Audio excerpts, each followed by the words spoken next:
Hey now, happy Wednesday afternoon. Welcome to 580 Sports Talk. Brendan Dworzinski, Dan Lucero, and Spencer Dupuis here with you today.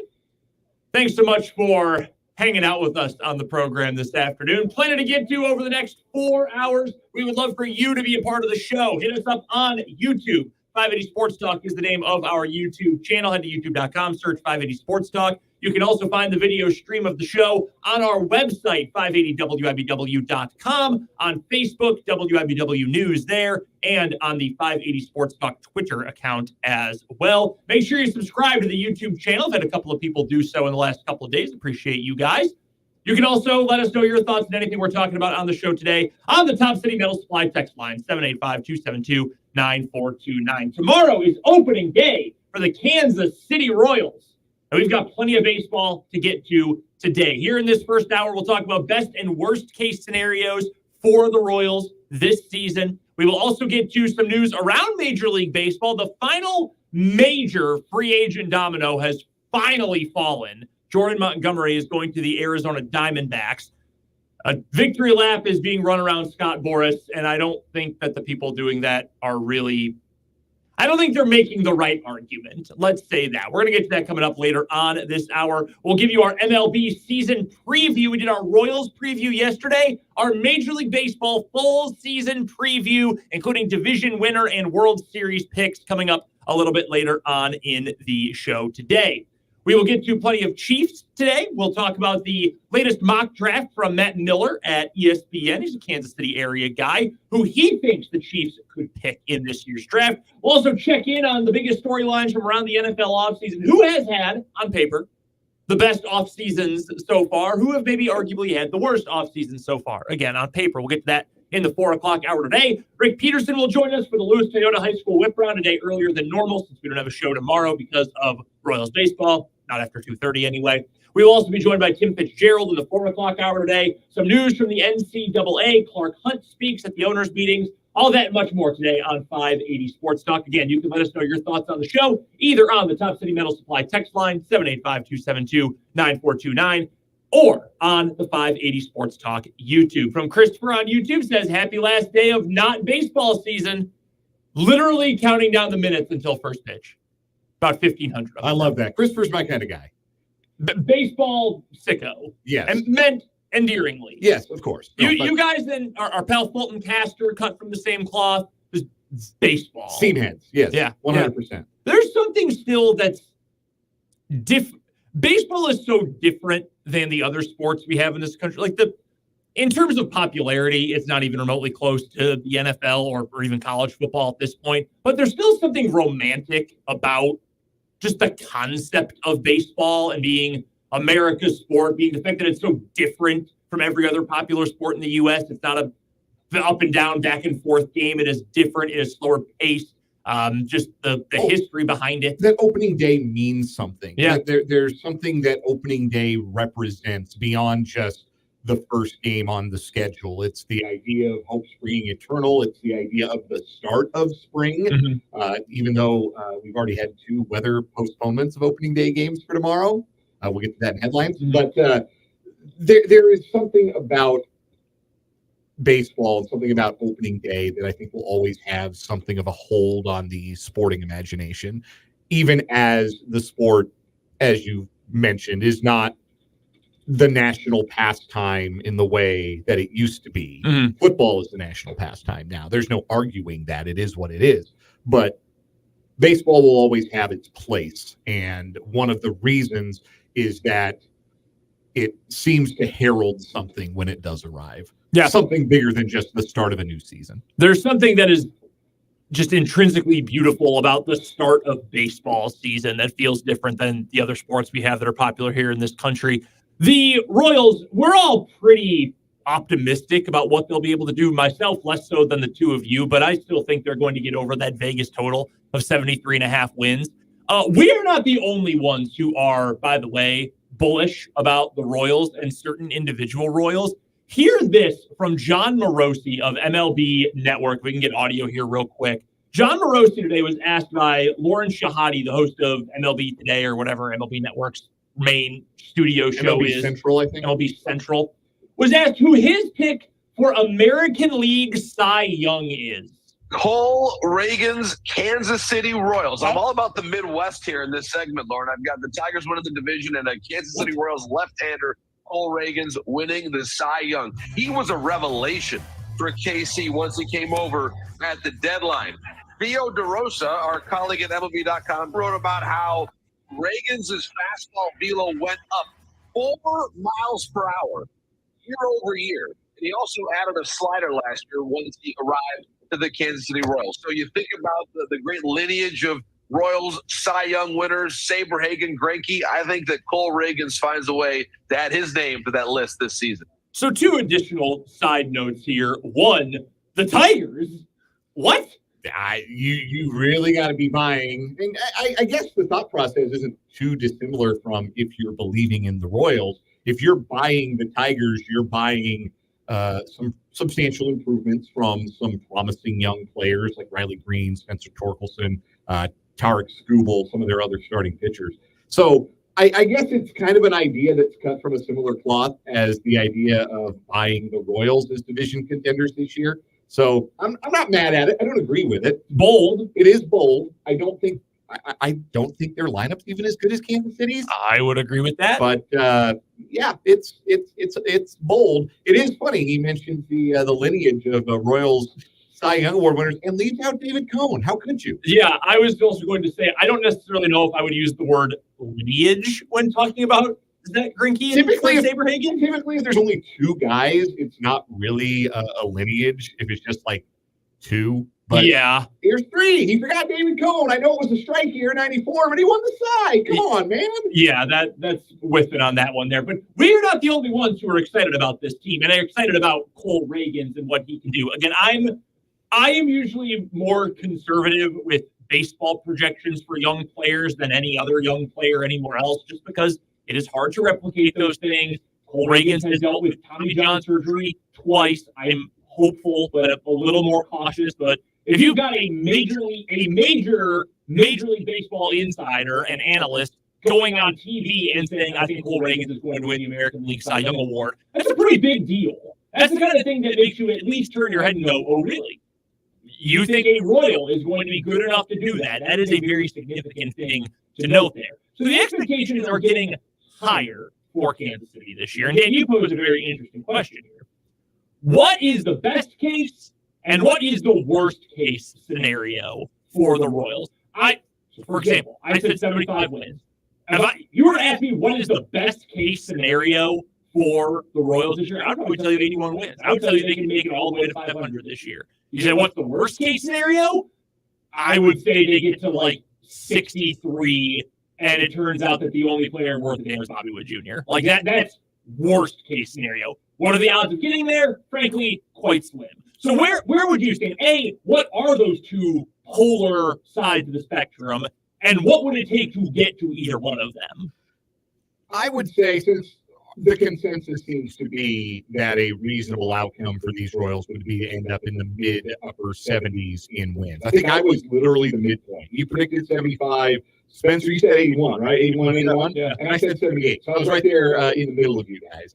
So let's swing that 10 wins in either direction and say the worst case is mid to upper 60s and the best case is mid to upper 80s, which I believe gets you to the postseason in this American League Central. I think you can win the division with 85, 86 wins, just like the Twins won it last year with, I believe, 87.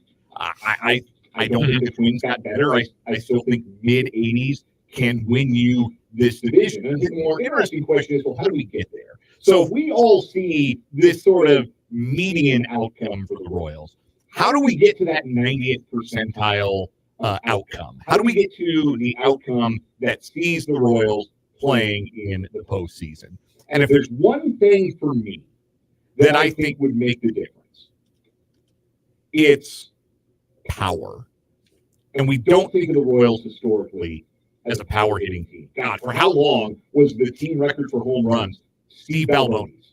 Forever. Right? Yeah. For way longer than it should have been. Yeah. They were the only team in baseball for some years that did not have in their history a 40 home run hitter. Alboni's record, he set in 85, 36 home runs. Was it 36 or was it 30? I think it was 36. Moustakis broke it. then Soler broke that, then Salvi tied Soler, and now they've got like a normal-looking single-season home run record. Mm-hmm. They came into the 21st century. Yes. 36 was the record. Yes, 36 is the record. And I remember Moustakas tying it. I remember that being a big deal because I said that was going to happen that year, and then it did, and I felt really, it was one of my better predictions in the history of 5A sports time. Anyway, done patting my back. We don't think of the Royals historically as being a power club.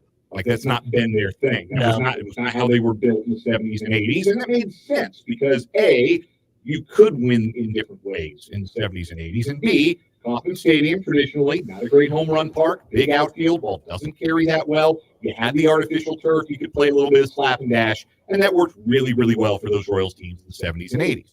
Here in 2024, it's all about power. It's about power on the mound, how hard can you throw, and it's about power in the plate, how far can you hit the ball. There's an old adage, ball go far, team go far. Well, who on the Royals is going to make the ball go far? Bobby Witt Jr. hit 30 home runs last year. We know Salvador Perez has that kind of power.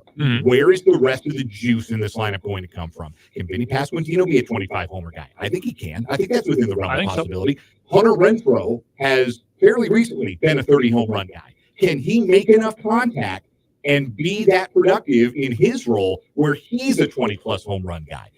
MJ Melendez, in the opportunities he gets, the exit velocities suggest he ought to be a 20-25 home run guy. Can he be? Nelson Velasquez slugged nearly 600 in 150 plate appearances with the Royals. If he got 400 appearances and slugged something similar, you're talking 25, 30 home runs from that spot.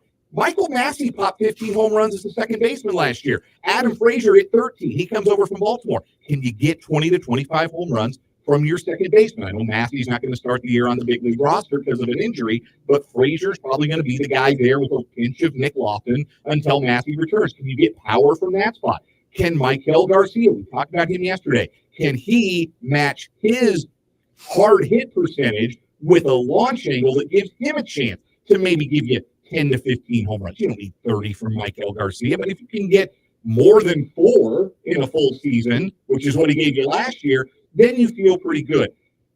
Power will tell the tale. If they are middle of the pack in home runs hit, if they can just be middle of the pack, I don't need them to lead the American League in home runs. I don't think the Royals team will ever do that. That's just not playing at this ballpark. Yeah, that's just not how the Royals are ever going to be wired. But I do believe, I'm a firm believer in that adage. Ball go far, team go far. The Royals hit 163 home runs last year. That was 14th in the American League. If they can get to the middle of the pack, if they can get to 200 home runs as a team, I think that's going to go a long way towards realizing the outcome that would see the Royals make the postseason. I think their first month of opponents will have us somewhat figure out the ceiling for this team better than we have right now, because all we have is spring training, and the World Series isn't won in spring training. Right. So they have good opponents they're going to be facing this month. I mean, you look just next week, they're going to face the Orioles in Baltimore, a team that's going to, in the next couple of years, if not this year, contend for a World Series with the youth on their roster. There's just a bunch of teams that they're going to play this month. Well, I guess the month of April. We're not in April yet. But by the end of April, I think we'll figure out the ceiling for this team, and maybe not the floor, because obviously things happen in the season, in the dog days of the summer. But I think at the end of April, we'll find out, can this team be a upper 70s, low 80 win team? I think you're right that you're going to learn a lot about this team. You also have an opportunity here, if you're the Royals, to really make a statement in the American League Central, because they will play, if my math is correct here, 12 games in April. Well, if you want to include the series in March, in the first month of the season, the Royals are going to play 15 games against divisional opponents, 3 against the Twins. Then they've got, I was even one short, 16 games. 4 against the White Sox at home, then 3 against the White Sox on the road. They've got then another 3 games against the Tigers later on as well. You've got a lot of games against divisional opponents here. So what does that mean? 13 games in total? Then is that 3 against the Tigers, 3 against the Twins is 6, 7 against the White Sox? Yeah. You have 13 games in the first month of the season that are against your divisional opponents. That is a lot. And then you've got good teams as well in the schedule. You've got 6 against the O's, as you mentioned, Spencer. 3 against the Astros. You get that at home. And then the Blue Jays and Mets, who, will they be good? Maybe. I don't really know what to make of either of those teams, to be completely honest with you. Certainly not the Mets. The Blue Jays will probably be at least good offensively again this year. So you've got an opportunity to really make a statement here in this early part of the season. And I do agree, Dan. I think even more than power, I just want to see this team slug. I want to see a team that's hitting doubles, triples, and home runs again. And from more than just one guy. Whether, even if you don't hit a ton of home runs, you're still in the bottom half of the American League. Can you get 2 bags at a time? Can you get 3 at a time? This is a park that if it's not conducive to home runs, it should be conducive to extra base hits that stay inside the park. The Royals need more of that. This has been a team that hits nothing but singles and occasionally runs into a home run or mashes them if you're Salvi for far too long. Far too long. You need to have some kind of additional pop. So I would agree, if you're able to get that, and specifically, I'm taking Witt out, I'm taking Pasquantino out, and I'm taking Salvi out, because those are the guys I trust the most. Those other positions you added. Baseball Reference, their projections for the year, they've got Hunter Renfroe at 24 home runs. And their projections say that is essentially just his level of quality. They've got a metric that says how much of this is player performance, how much of this is them regressing toward the mean. They say this is pretty much, they think he's going to be who he is this year, which would be great if you're the Royals. He doesn't hit for much average, doesn't walk a whole lot. But if you're getting a 770 OPS, 24 home runs out of, your 7 hitter, your 3rd outfielder, that's a major positive. That's a great signing for this team this year. You've got to be able to hit the ball better. You've got to. This is why I've been begging for years for them to go out and get a legitimate, competent, better than just a slap single hitter for the outfield specifically, but just someone in the middle of the order. I've been asking for years for that to happen. Hopefully Renfroe can be that kind of guy. Pitching staff-wise, how concerned are you? And maybe concern isn't the word, but what do you think is the level of variance for this pitching staff? Because that's the other area where I could see things possibly going south. I think the rotation is going to be fine. Even if Singer falls back on the same issues that he has had during his career, I still think Reagans is going to be very good. I still think Michael Wacha, you know what you're getting with him. I think Lugo is going to be pretty good too. Even if Singer ends up being your 4th starter, that's a pretty good spot to be in. I think the rotation will be fine. I do think you're taking a little bit of a gamble with this bullpen, although, again, you raised the floor of what you had a year ago. Really, not that MacArthur is the only guy this hinges on, but I think what he is able to do for you is going to indicate how good this bullpen can be, because if he ends up being that back of the bullpen flamethrower in the 8th or 9th inning, okay, well, yeah, now suddenly you've got the behemoth back there who's going to scare guys in the 9th. Versus if he's not able to put that all together, that suddenly takes away what could be one of your biggest weapons. I think that's the area for this team, pitching-wise, will have growth areas this season. Yeah, if we talk about, what leads to the 90th percentile outcome and what leads to them playing postseason baseball this year, there's the 10 percentile outcome, right? There's the outcome that has them maybe losing 100 games again or losing 90-plus games again, which is the outcome everyone wants to avoid. And would not be acceptable, I think, with the expectations that this team has set on itself. But the reason you would get there would be, and obviously you got to, it's a cop-out to say health, because, yes, obviously, if Bobby Witt Jr. suffered the same fate as Ozzie Smith in that Simpsons episode and fell down the Springfield mystery spot, and we never saw him again, yes, the Royals would be much, much worse without him. Mm-hmm. That all goes without saying. But you've got to keep this pitching staff, this rotation 1 through 5 intact for the better part of this season. So injuries, misstarts, those things are going to happen. It is exceedingly rare that you have the same 5 guys make all 162 starts. That just doesn't happen, right? You're going to have, and especially when you look at the injury history of Michael Wacha, the injury history of Cole Reagans, maybe those guys aren't 35-star guys. The way that prime Zach Greinke was, right? Maybe you're only getting 20 to 25 starts from Michael Wacha. Well, starter number 6 is Jordan Lyles, and it doesn't get a whole lot brighter from there when you go down to starter number 7, and starter number 8, and starter number 9, and this is where having such a weak farm system right now, where if there is to be said that there's a strength in the Royals farm system, it's at single A. It's at they're just now getting to double A ball. It is not yet ready to impact the major league level in a positive way. There are arms who are varying levels of exciting. Frank Mozzicato, Ben Caderna, the local kid from Overland Park.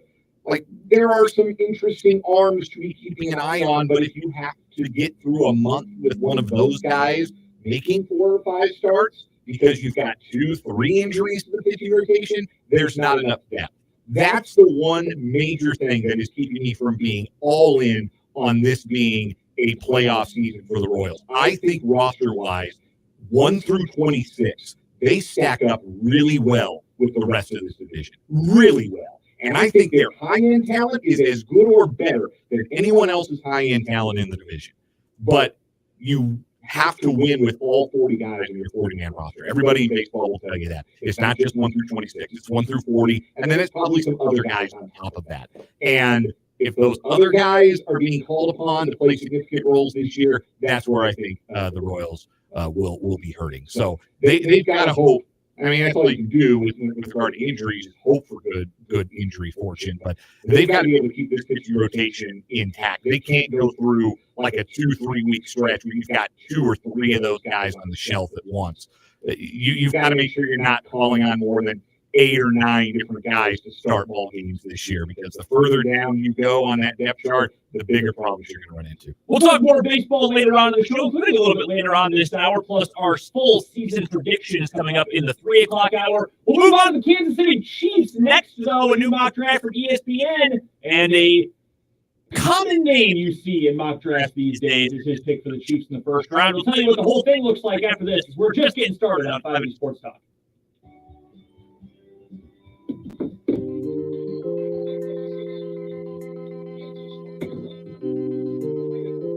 So my cousin, my uncle who coached the NFL, his son, Mark, he had been on Green Bay's coaching staff the last 25 years and had been their strength coach. And That's your cousin? Mark Lott, yes. Oh, shit. Strength conditioning coach, yes. Yeah. Mark Lott is a different one. Well, he's not. He left the organization. I'm not sure. I don't think they renewed his contract. Yeah. I don't know what the reason for that was, but I know there was a lot of interest around the league. My grandpa was telling me that Mark got a phone call, like the Chiefs were interested in bringing him in. Ultimately, though, he is going to be on the Titans. Interesting. So yeah, the Titans put out a press release yesterday. Yeah. The Titans. Oh, that's interesting. Yeah, that was a big deal when the Packers didn't renew his contract. That's not really like a Packer thing. To have someone work there for 25 years and just have him walk away. Canadian Clowney to the Panthers. Going back home. Yeah, he is a Carolina guy. From Rock Hill, where, to be fair, the Panthers aren't very popular these days, but Oh, Charlie Steiner has 3 compound fractures in his back. yeah. Yikes. 2 years, $20 million. I would have done that. That is a lot.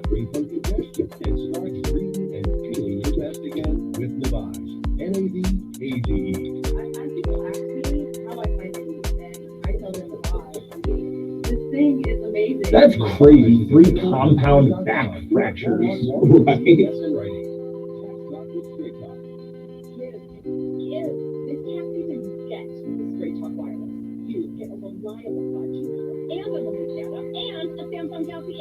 Included when you buy an extended or unlimited plan. So you can give your Janky phone to your kids. Switch to Straight Talk. Find us at Walmart and StraightTalk.com. The network management track. Visit StraightTalk.com. Device off rent 41424. WIVW, Topeka.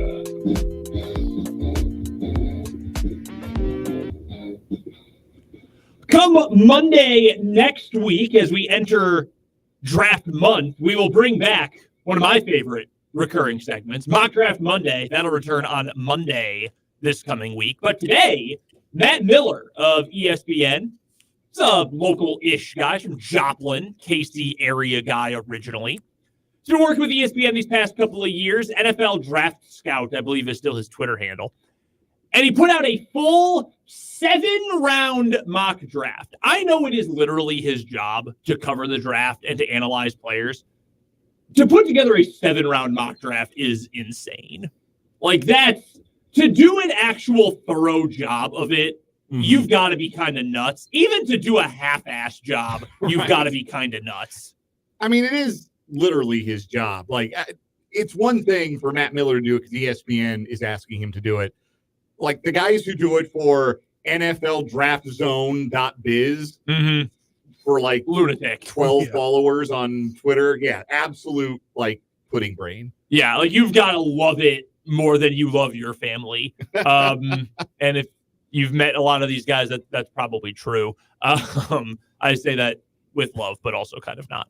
So Matt Miller does it. Jake and I used to have that discussion all the time. Like, how much would we know about the Chiefs if all we did was talk about the Chiefs? Like, if the 2:00 hour, we talked about what happens when they want to restructure Patrick Mahomes. And the 3:00 hour, what are they going to do about long snapper depth? Like, what if we were one of those shows? Just how much we would know about the team. Yes. What if this was like red and gold Chiefs Kingdom Radio? 580 real Chiefs Kingdom Radio. Doesn't Denver have a show like that or a whole station like that? They used to. Yes. Yeah. They had blue and gold or blue and orange and radio. blue. Yeah. It was orange blue 760, and that lasted 2 years. Yeah.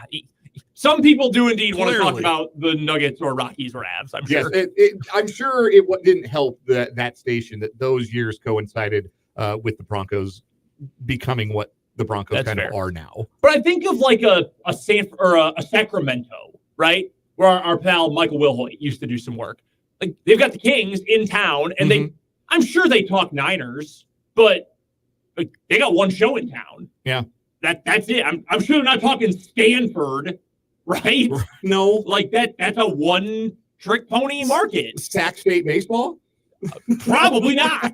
What's the name of the minor league team? There's the River Cats or something like that? Yeah. Like that would be wild to me to be in a place where you only do one thing. And I guess if you work for ESPN as the draft guy, you do draft stuff. So he comes out with this 7-round mock draft today. Top of the draft, already debate. Caleb Williams, number 1, duh. He's got Jaden Daniels going number 2 to the Commanders. I don't get it. I will, if I am wrong about it, I am happy to be wrong. I always say I don't ever root against draft prospects. I hope these guys all find success. If you're telling me to pick, though, who do you think will be a better NFL quarterback, Jaden Daniels and Drake May? I think you're a nut if you say Jaden Daniels. I will just be honest with you. I disagree with you. Oh, you like Daniels better than May? Only because of North Carolina. Like, you don't trust the team that brought us Mitch Trubisky? Yeah, or Sam Howell being traded after a couple years. I get that. I had friends who are Bears fans who are like, I don't want Drake May. I don't want another North Carolina quarterback. I can't do it again. But I also feel like this is a weird year for quarterbacks. I think Jaden Daniels is going to get hit by a linebacker and die. I'm just going to be like, I think he's going to get named. Caleb Williams didn't have an amazing season. May? No, Caleb Williams. Oh, well, he had his ups and downs. He had like a legit, like you think about a college player. He's not the all-world player that like this last season showed it. I feel like. But if you watch, I feel like you saw it wasn't his fault. Like I am big Caleb Williams. I thought he was college Mahomes. I think he's going to be awesome. This is why the NFL draft is what it is. We're not even to the point of this segment yet. We have already argued like 3 different players. All right, we have to get to the Chiefs. We only have so much time in the hour. Your picks for the Chiefs that Matt Miller has. Number 1 pick, 32nd overall in the first round, Xavier Worthy from Texas. If you picked 10 mock drafts right now, you might find 5 that have Xavier Worthy, 4 that have A.D. Mitchell from Texas, and then 1 that's another wide receiver. Troy Franklin. Troy Franklin from Oregon, who I actually like a whole lot. That's the move. Everybody is going to pick a wide receiver for the Chiefs in that spot. And I don't really blame them. And the Chiefs have kind of done that in their draft history in recent years, right? People love to do the mock draft thing. Oh, this mock is boring. Well, who cares if it's right? Right. Who cares if it's boring? You're trying to be right. Some people are trying to be entertaining. Other people are trying to be right. Yeah. And if you're doing a 7-round mock draft, clearly you're at least a little invested in being right. Right. Exactly. And look at the last couple of years. First round in 2022. What did the Chiefs need badly? A quarterback and an edge rusher. What did they draft? Exactly a quarterback and 2 really freaking good ones, by the way. Last year needed You really needed a few different spots. You could have been happy in any number of places. Offensive tackle, defensive end, wide receiver. Chiefs go defensive end. They drafted the boring pick. They went for their need. You told me Xavier Worthy's the guy for the Chiefs. I'd be content with that. I've got no beef with that at all.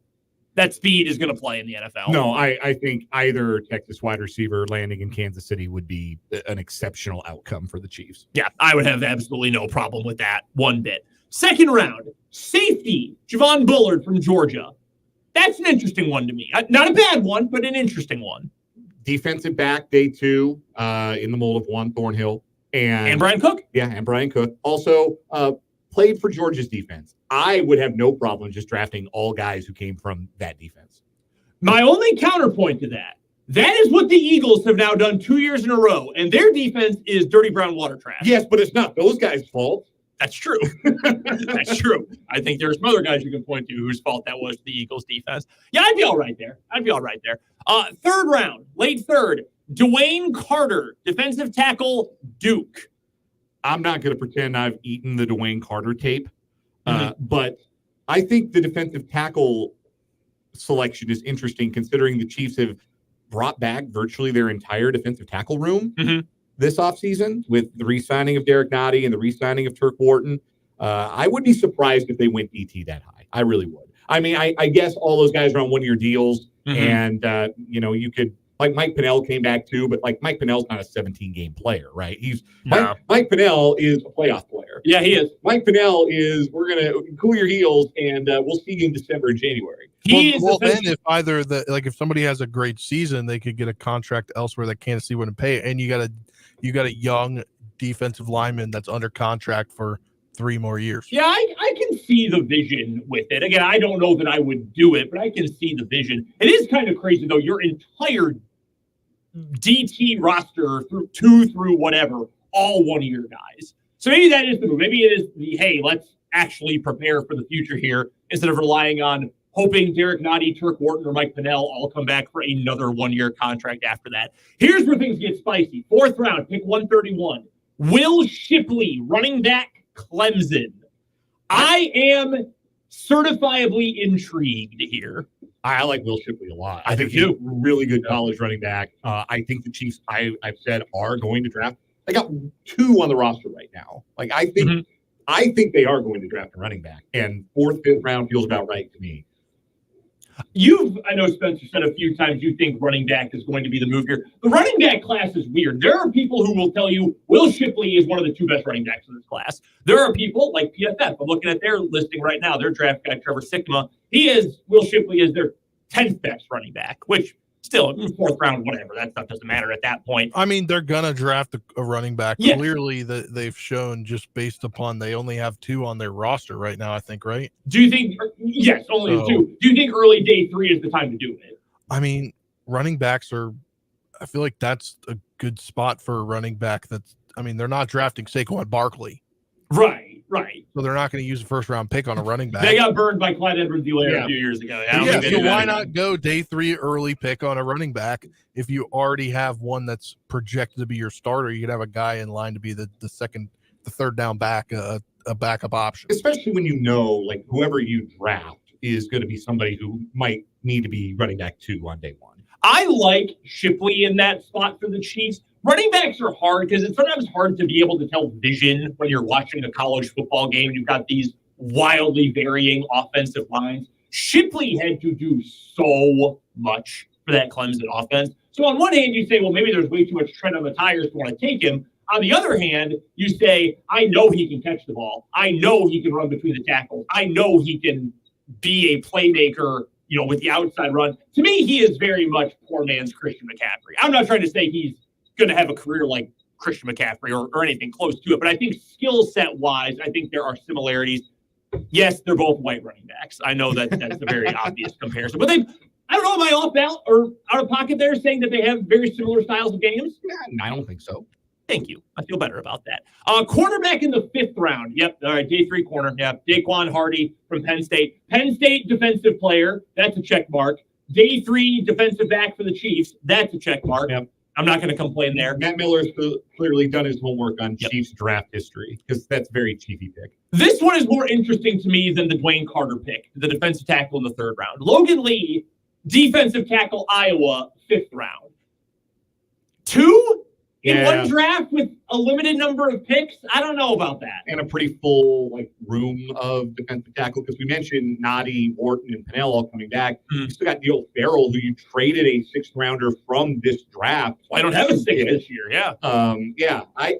I maybe you draft one. I'd be really surprised if they drafted multiple interior defensive linemen. Be very surprised. Yeah, I could see one for sure, really at any point other than the 1st round. 2 is interesting. Same with the next pick here to round out Matt Miller's draft. Tyler Owens, safety from Texas Tech. I like Tyler Owens, the player. This safety draft stinks.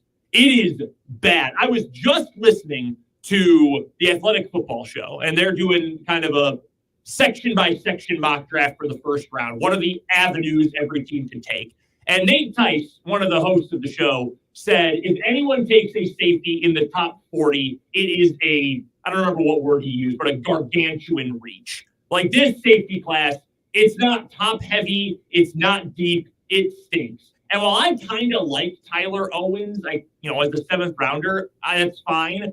Taking 2 safeties this year doesn't seem like a smart use of picks to me. Yeah. That's just me. He's a hybrid type player, right? Matt Miller explains this and actually says this is his favorite team pick fit of the entire 7th round. Okay. And says that he's a player with the sort of versatility that he can play a little bit of safety or a little bit of linebacker. And Steve Spagnuolo has traditionally loved using players like that in his defense.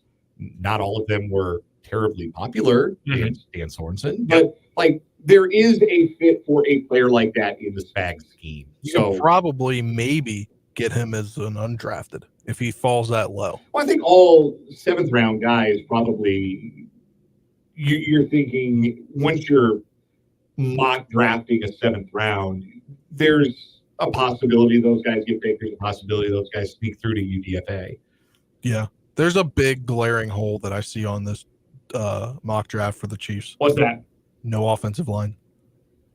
I think that's entirely fair. That's the one that jumped out to me too, is that you're using 4 of your 7 picks on 2 positions.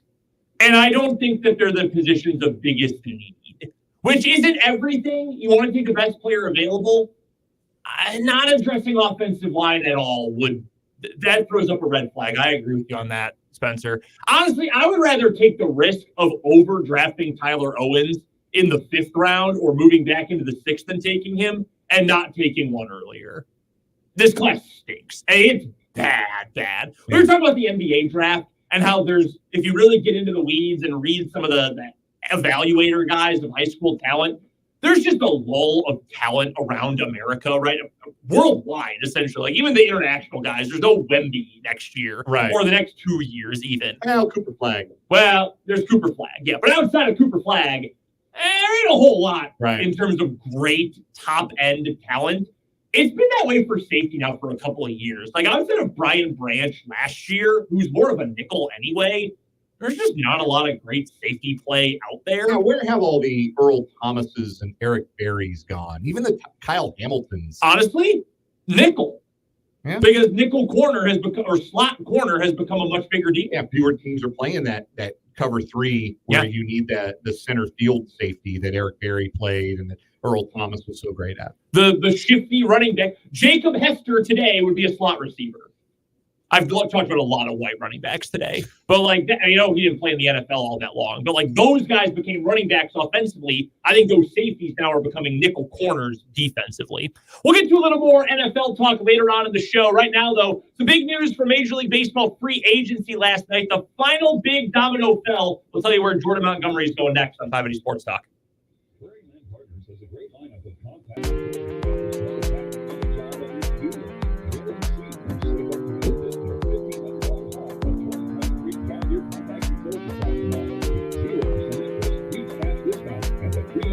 Choice now is a great time to buy. Offer ends April 30, 2024. Some restrictions apply. See Prairie and Partners for details.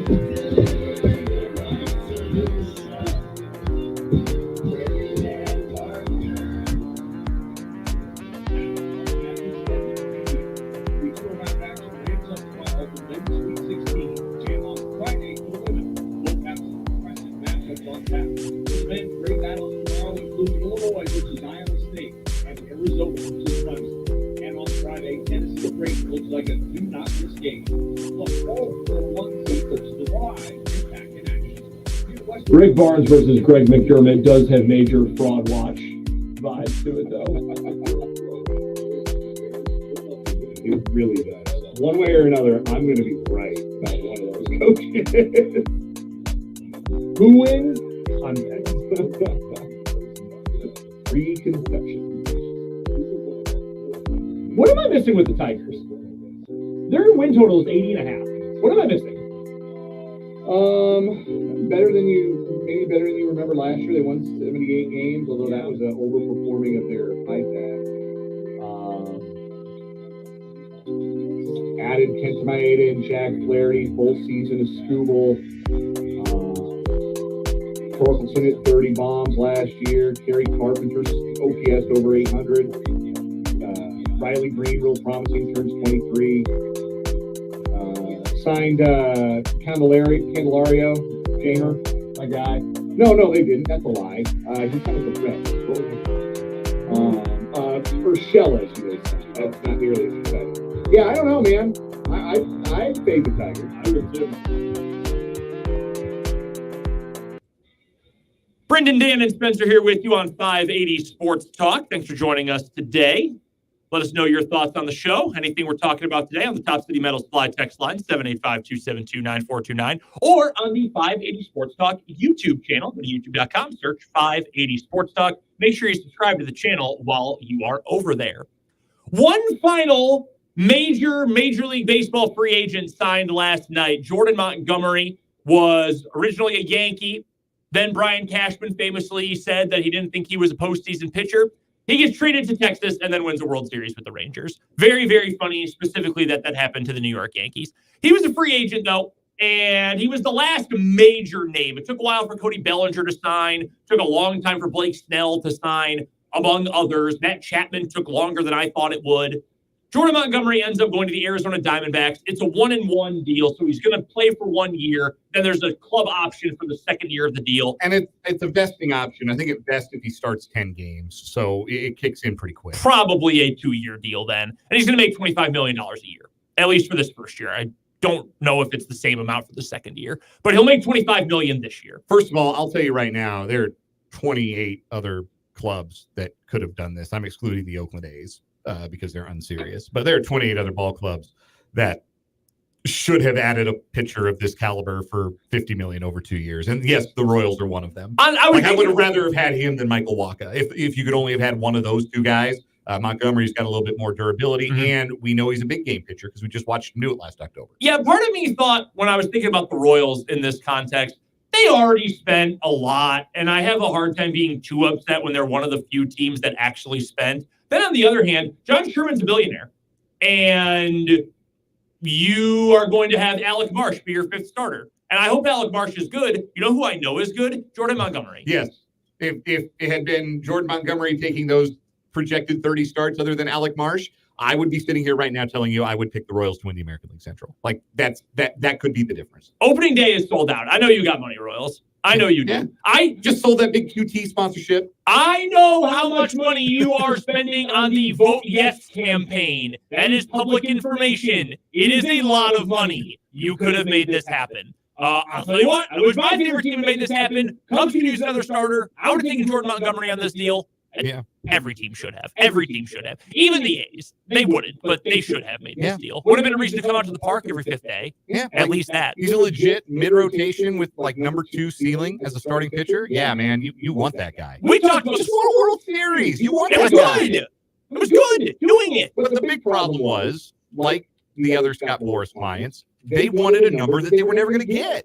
And I know you might disagree with me here, but I think a lot of the holdup this year with regards to the signing of some of those names we've run through didn't have as much to do with Major League Baseball owners colluding. I mean, not colluding. I didn't say that. Allegedly. Being hesitant to spend money. And more to do with Boris's clients not being worth what he thought they were this time around. I think it is part of each. Because I do agree, like, Was Jordan Montgomery going to get $200 million? No, that was never going to happen. Blake Snell sure wasn't. Yeah, well, yeah, that was lunacy. Cody Bellinger wasn't. No, but I still think Bellinger was more deserving of a bigger deal than what he got.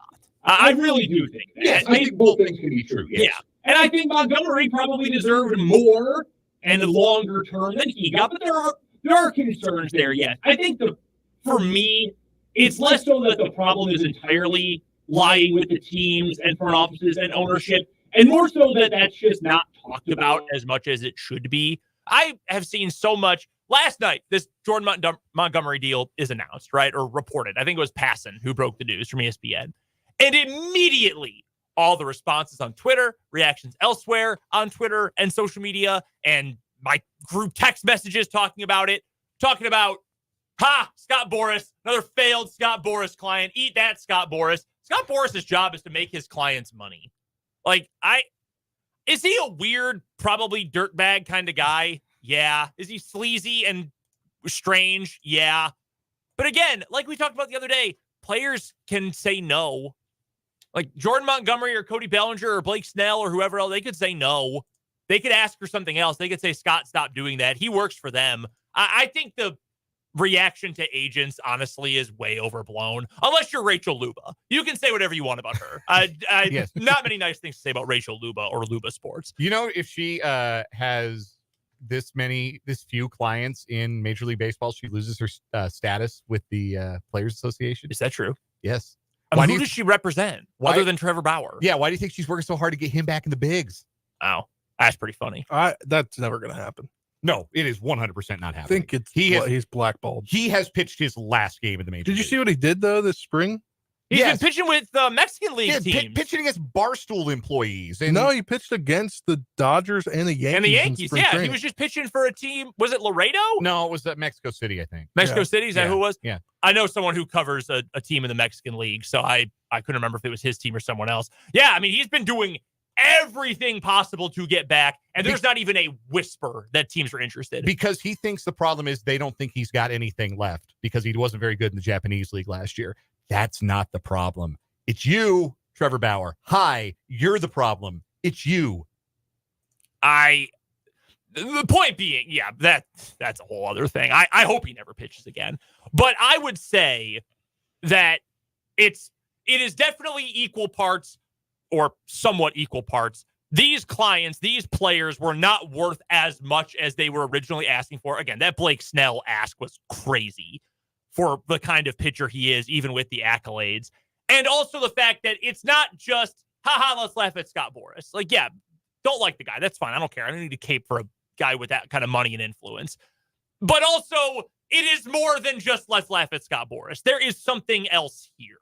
And it has been prevalent off and on to varying degrees for years now. Years. And I don't think it's anything that's going to stop until at least 2026, which is when the CBA comes up. And that is a worry. That should be a worry for Major League Baseball. It really should be. But I feel like we don't talk about that enough. We being the baseball watching public. I think that's a fair point. That's a fair point. I think that obviously the negative backlash with regards to Boras is in some way rooted towards I don't know. There's a lot of negative backlash sometimes when guys get big salaries because there's frustration that how is it the market bears out that Jordan Montgomery is worth even $25 million a year? How could that be true? Like it feels like funny money, but it's not. Like that's what the market will bear for a professional baseball player. That's the last big name in free agency. We can move on. There was talk that maybe he wouldn't even sign until the year started, which would have been also crazy for different reasons. I assume we're going to go through this again next year. I don't know who the free agents are next year. I haven't looked. And look, I bet we're going to go through it again. And good for the Diamondbacks, not resting on their 84-win fluke run to the pennant laurels last year and trying to be a better team. Credit to them. Yeah, that's how it should be for every team. We're going to preview the MLB season after this break here on 580 Sports Talk.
Spencer Dupuis, all here with you in studio today. Thanks for hanging out with us on this Wednesday afternoon. Last full show of the week. We're only here with you for half an hour tomorrow before the Royals play. And then after the Royals are done, we've got Westwood One's coverage of the Sweet 16 of the men's NCAA tournament. Then on Friday, we are done at 5 o'clock before coverage of the NCAA tournament from Westwood One. Looking forward to that the rest of the week. We want you to be a part of the show, too, whether it's on the Top City Metal Supply text line, 785-272-9429, or on the 580 Sports Talk YouTube channel. From construction sites to renovations, from the farm to the garage, Top City Metal Supply understands the value of precision and cost efficiency. No more wasted materials, no more wasted money, just metal cut to the exact size you need. Top City Metal Supply is located on South Topeka Boulevard, just north of Forbes Field. We will also let you know that you can find the YouTube stream right from our website. If you don't want to go to youtube.com, you can just go to 580wibw.com, and right there in the middle of the homepage, you can find our YouTube stream for today. The video stream is also on the WIBW News Facebook page and at 580 Sports Talk on Twitter or X or whatever you would prefer to call it. Our MLB season preview is coming up here in just a moment. We've also got One Gotta Go and the Lewis Toyota High School Whip Around with Rick Peterson all coming up here in this 3 o'clock hour, plus your YouTube comments and your texts to the Top City Metal Supply text line. We'll talk some NFL in the 4 o'clock hour. We've got What Is Wrong With You, Tim Fitzgerald, and the Wildcat Wrap-up all coming up today, still here on 580 Sports Talk. The Major League Baseball season preview, I wanted to ask you guys this real quick, as Dan and I were talking about it during the break. So you play fantasy baseball. Yes. Do you?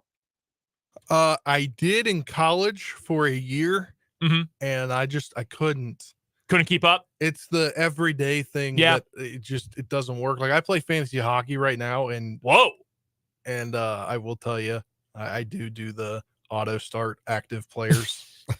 I don't blame you. I would do the same thing.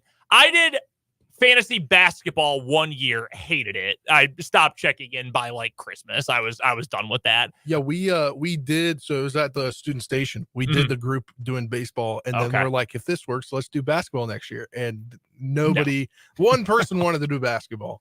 And did they win the league? No, because we didn't play. Oh, okay. I thought it was just one. No, they just they're a big basketball guy. Oh, okay. I think I played fantasy basketball 1 year when I was in college. I've never played fantasy hockey. Obviously, everybody plays fantasy. Well, not everybody, but a lot of people play fantasy football. I'm no different. But I played fantasy baseball when I was younger, and then I didn't play for a long time. I just got into a league. This is our 3rd year. It's a keeper league, dynasty league, so it's kind of fun. Some people that I've gotten to know through the internet over the years that I play with. And, looking forward to the new season. It's a 10-team league. It's head-to-head. I had the 3rd most points total in the league last year, and I just had no luck in head-to-head matchups. I finished 8th out of 10 teams. That's tough. So I'm hoping my Pythag record will be a truer measure of the quality of team that I have. I am not a fantasy baseball player. I've done it off and on for a few years. It's not really my thing. All of my good friends, I've got a group of 4 of us. I mean, the other 3 guys were all in my wedding. We've just been in group messages forever. We've been friends for forever. They had a fantasy baseball league last year. I was not included. I don't know if I just wasn't asked. I don't know if I turned them down. I really don't know. I feel like multiple times during the year they mentioned my team, even though I wasn't in the league. So I'm really not sure what happened. All of them have done nothing but complain about it since, though, and talk about how terrible it was. And I really want to know what that means. Like, how could a fantasy league be that terrible? I don't understand. Yeah, nobody made transactions all year. I guess nobody edited their rosters. Yeah, I'm really not sure, but I was on the outside looking in, so I'm just left to my own devices, wondering what the problem. You have a lot of banter in your fantasy leagues. Okay, so I have 3 fantasy football leagues. I've got a dynasty league, which has like decent banter. That's just a lot of ball talk, though, for the most part, which I'm cool with. The league I've been in with my buddies since 2008, and then I've got my one with my friends from KU. That one, trash all the time. Massive trash talk. We have a coaches poll in that league. We have one guy who does like a 300, not a 300, but like 4 pages per team preseason report Oh, and wow. like breaking down the draft and everything. What? It's very intense. We've got league-specific memes. It's a whole thing. That's sick. That one gets intense. The fantasy football league I've been in since my sophomore year of college. So this is all like guys I roomed with, and those guys, like maybe some of their extended family are in this league, but it's still mostly people I know. Yeah. 12 team league. Like, we will do the draft live, and we get pretty good turnout for the live draft, and the live draft chat is always very entertaining. Yeah. Then we do not communicate until the league is over. It is perfect. That's pretty funny. Well, I remember growing up, so my buddy's dad has been in the league for a long time. Maybe not quite the beginning, but near the beginning, if not from the start. And I remember for a long time, I was like, hey, let's not like curse and be too vulgar in the group messages and during the draft and whatnot. Then we all got to be older. Like, we're all adults here. Like, we can be as vulgar as we want. If someone's bothered, they can say something. We'll let it loose. So yeah, that's part of the fun of it, though, is the banter and going back and forth, at least for my friends. All right, from fantasy baseball to real baseball, though, we'll get our division winner, World Series, and awards winners coming up here in a moment. Want to get to some of the big picture stuff here first. Team storyline you are most interested in. The caveats here. One, we'll get to a league storyline, like big picture capital B baseball stuff in a minute. Give me a team you're interested in or a player. We'll get to players in a moment too. The other caveat, do not give me your favorite team. No Nationals, no Cubs, no Rockies. We have a separate category for those. So outside of our favorite teams, so this does not become National League talk here. This is easy for me. I'm probably least interested in the Colorado Rockies. Yeah, me too. Yeah, to be fair, Well, you might not have a lot of positivity to talk about. I'm a little interested in the Nationals as they rebuild. We'll get to But those yes. teams in a moment. Other than our favorite teams are the Royals, the other 26 teams, give me something you're most interested in following this year. The Baltimore Orioles. Okay.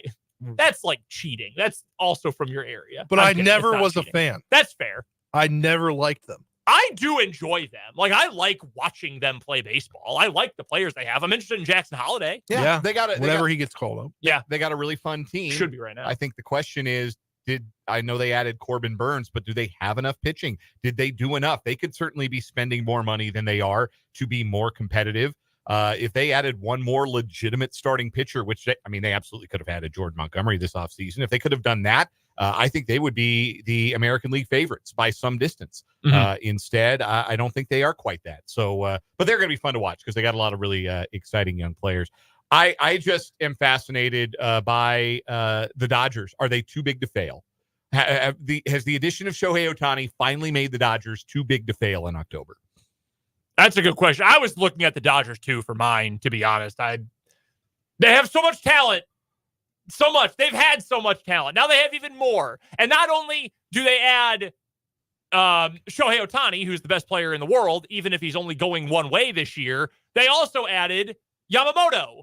Yeah, Yoshinobu Yamamoto, who might have been the best pitcher in the world last year. Not a great debut. No. But a long way to go. No, not so great for him. He's traveled a lot. He's been going overseas a lot. It's been tough on him. And I think I'm with the Dodgers too. Just are they too big to fail? Because they're going to start games with Mookie Betts, followed by Freddie Freeman, followed by Shohei Ohtani in the batting order. I'm not sure it matters who's batting cleanup. I think you could bat cleanup and drive in 100 runs. Nah, man, I couldn't. Okay, maybe not literally. Maybe one of you two could. I was really bad. Do you know how bad you have to be to bat like last in Little League and play first base? You know how bad you have to be at the plate? That's rough. But I feel like when you're in Little League, playing outfield's the worst. Yeah, well, there was the thing. I was really good in the field. I always played outfield. I flashed the leather like crazy. I was great at the corners, but then I didn't have an accurate arm, so they moved me from third to first. I could not hit to save my life. I could not do it. It was really embarrassing. The other team too, this is going to sound terrible because I had a take about Duke being interesting the other day. I'm fascinated by the New York Yankees this year. They're not going to have Garrett Cole for a while. Don't know for how long. I think Giancarlo Stanton is cooked. I think it's over. Totally cooked. Aaron Jones. Aaron Jones. I'm still thinking football. Aaron Judge is hurt. They are lying about how much he's hurt, like every day. I've got a couple buddies who are big Yankees fans. Mm-hmm. They would take Aaron Boone's head on a stake if they could get it. Yes. They loathe the guy. Flip side, they got Juan Soto. Yeah, he's going to hit 50 dingers. There's the thing. They added Soto. They play in a damn closet, man. Soto's going to hit 45 homers without swinging hard. that's the interesting part is they've got their best player. Well, maybe not their best player anymore, is hurt, and no one seems to know how much. The guy they gave $1 billion to in Stanton is done. It's over. But then they had Juan Soto. They've got a bunch of other injuries too, including their best pitcher. Hard to know. I'm interested in what happens. I think it could be a spectacular meltdown for them. In terms of the league, major overarching baseball storylines last year, it was very obvious what the big one was. It was the pitch clock. The new rules, yeah. And the shift as well. Is there one this year? Maybe more so than what is the one. Is there one this year? Pitcher injuries. We have already seen a lot of frontline starting pitchers who are not going to start this season on the mound. Max Scherzer, Garrett Cole, Justin Verlander, Sonny Gray. There are a bunch of others who are already dinged and are not going to. The Kodai Senga, the Mets, another one, not going to start the year pitching. That's not good for the game if you've got some of your best pitching talent that is injured. And we are still in the learning phases of how the pitch clock affects pitcher injuries, because there are some who will tell you that it affects it quite a bit and not in a good way. So that is, I think, the thing to watch as pitching becomes like a gig economy. And that's like largely bad, I think, for the sport of baseball. What does that mean for the frontline starting pitcher? That's an interesting one. I think that's a very fascinating one. I think for me, I want to go back to the topic we talked about at the end of the 2:00 hour is the big name free agents who did not get the deals they wanted. So almost everyone other than Shohei Ohtani. Are they able to play well in their new homes and sort of prove their point that they deserve more and will get more come next offseason? I'm really fascinated in following that. Any for you, Spencer, kind of league-wide storylines you're intrigued by? I think what does anything happen with Ohtani? That's fair. It's an count. ongoing investigation. Yeah. By the MLB and the feds. FBI, the feds. Yeah. So, I mean, whether the MLB finds something or the feds find something, that could derail the Dodgers' hopes at a World Series. And also, beyond just the Dodgers, he's the best player in the world. Yeah. He is the baseball superstar. Yes. There are guys who within baseball fandom are stars. There is one guy right now who transcends that, and it's Shohei Ohtani. Unless I'm missing someone. No, you're not. That's it. If he goes down, that is going to be really hard to come back from in the near-term future for baseball. Yes. Not to be too fatalist about it, but I genuinely believe that. They can't lose that star power. Individual players, breakout star for the year is going to be who? Breakout star for the year.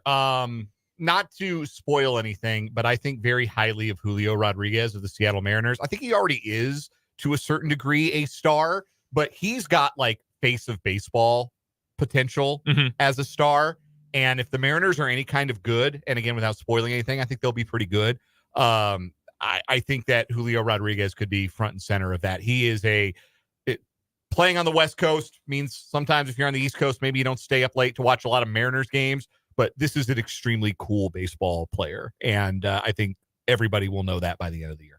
I do watch a lot of the Mariners because my wife is a fan, and oftentimes after she'll watch 3 innings and go to bed, I will watch them. And I love Julio Rodriguez. He rules. He is sick in every single way you could be sick as a baseball player. Has he already broken out, though? No, because I didn't feel like last year was maybe in the second half he broke out. Okay. But all told, you look at his year last year and think, boy, this feels a little bit underwhelming. And yet he set a record for most consecutive hits, and he hit 17 home runs in August, and he finished 4th in the American League MVP balloting, and it felt like a letdown. And he's only 23. Yeah. Look out, world. That's fair. Do you have a breakout candidate? I don't know. Okay. That's fair. I don't know. I'm trying to think. A lot of the guys that I'm thinking of have already broken out. I'm going to give you one that's a little bit off the board here because he didn't play for much of last season. I'm going back to the O'Neal Cruz bandwagon.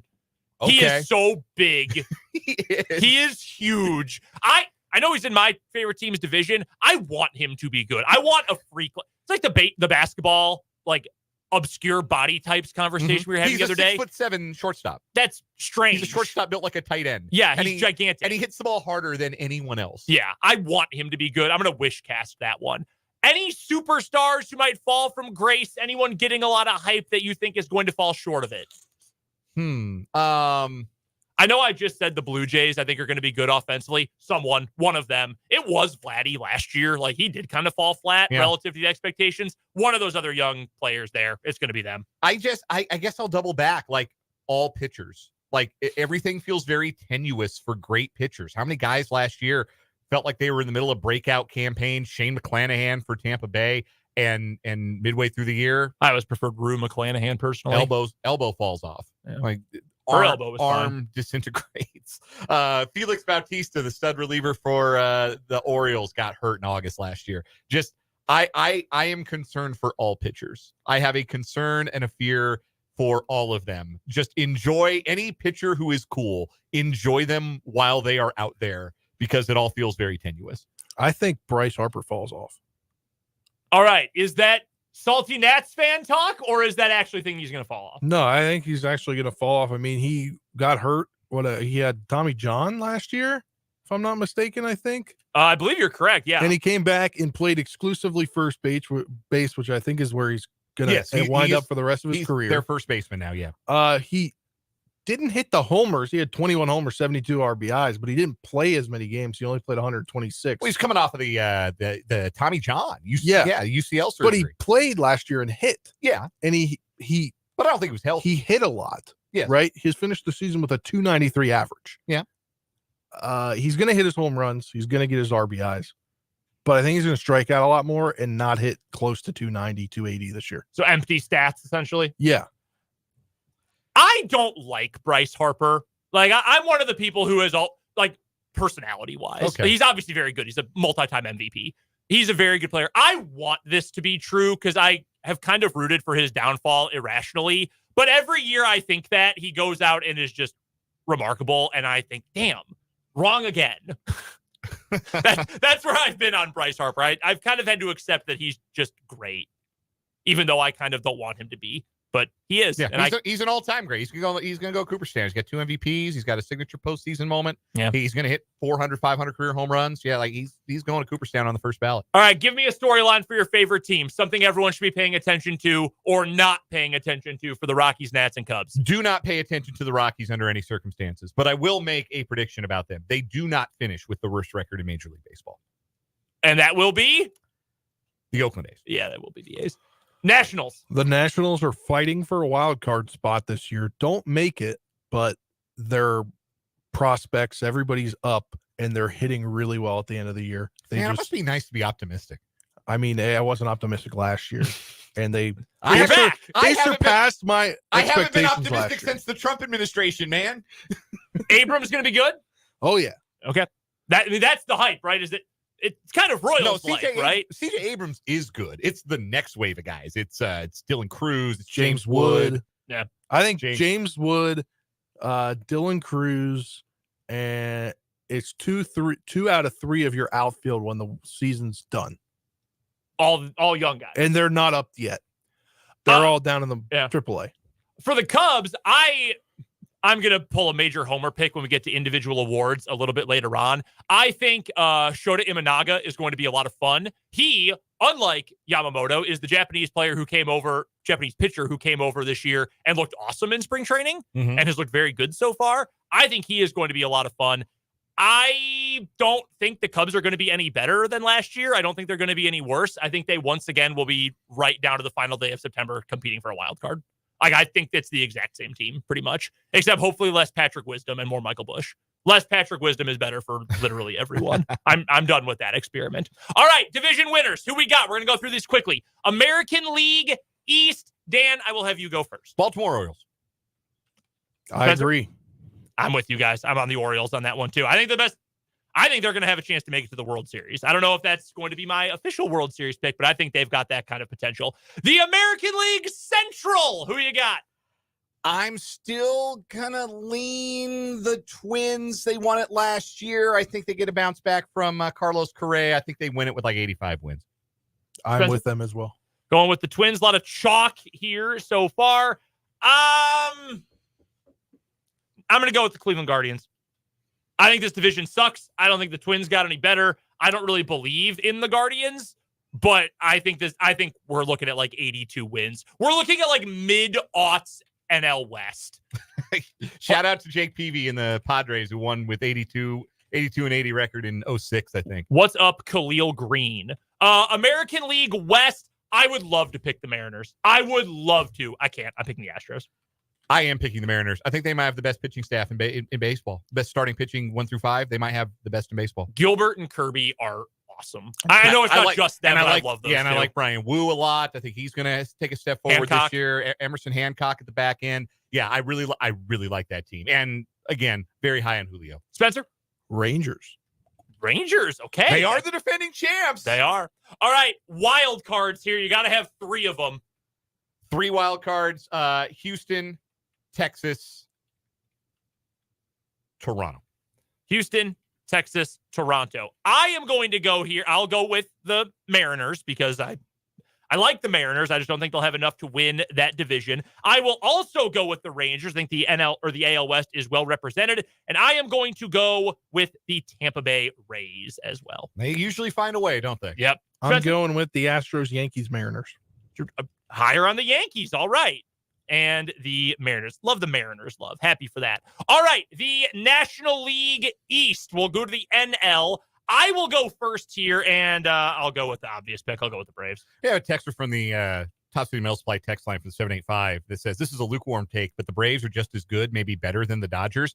I'm with you, texter. I think the Braves are awesome. Give me the Braves in the East. Ooh. Ronald Acuna Jr. is my favorite player in baseball. I've said this before. Yeah, he's fun. Spencer? I've got the Braves as well. Braves as well. I hate to say it as an NL East guy. National League Central. It is not the AL Central with how bad it is. But this division sucks. It's not great. It is bad. Like, I might have to pick the Cubs. I don't want to. I just said they're fighting for a wild card. I don't want to pick them. The Reds?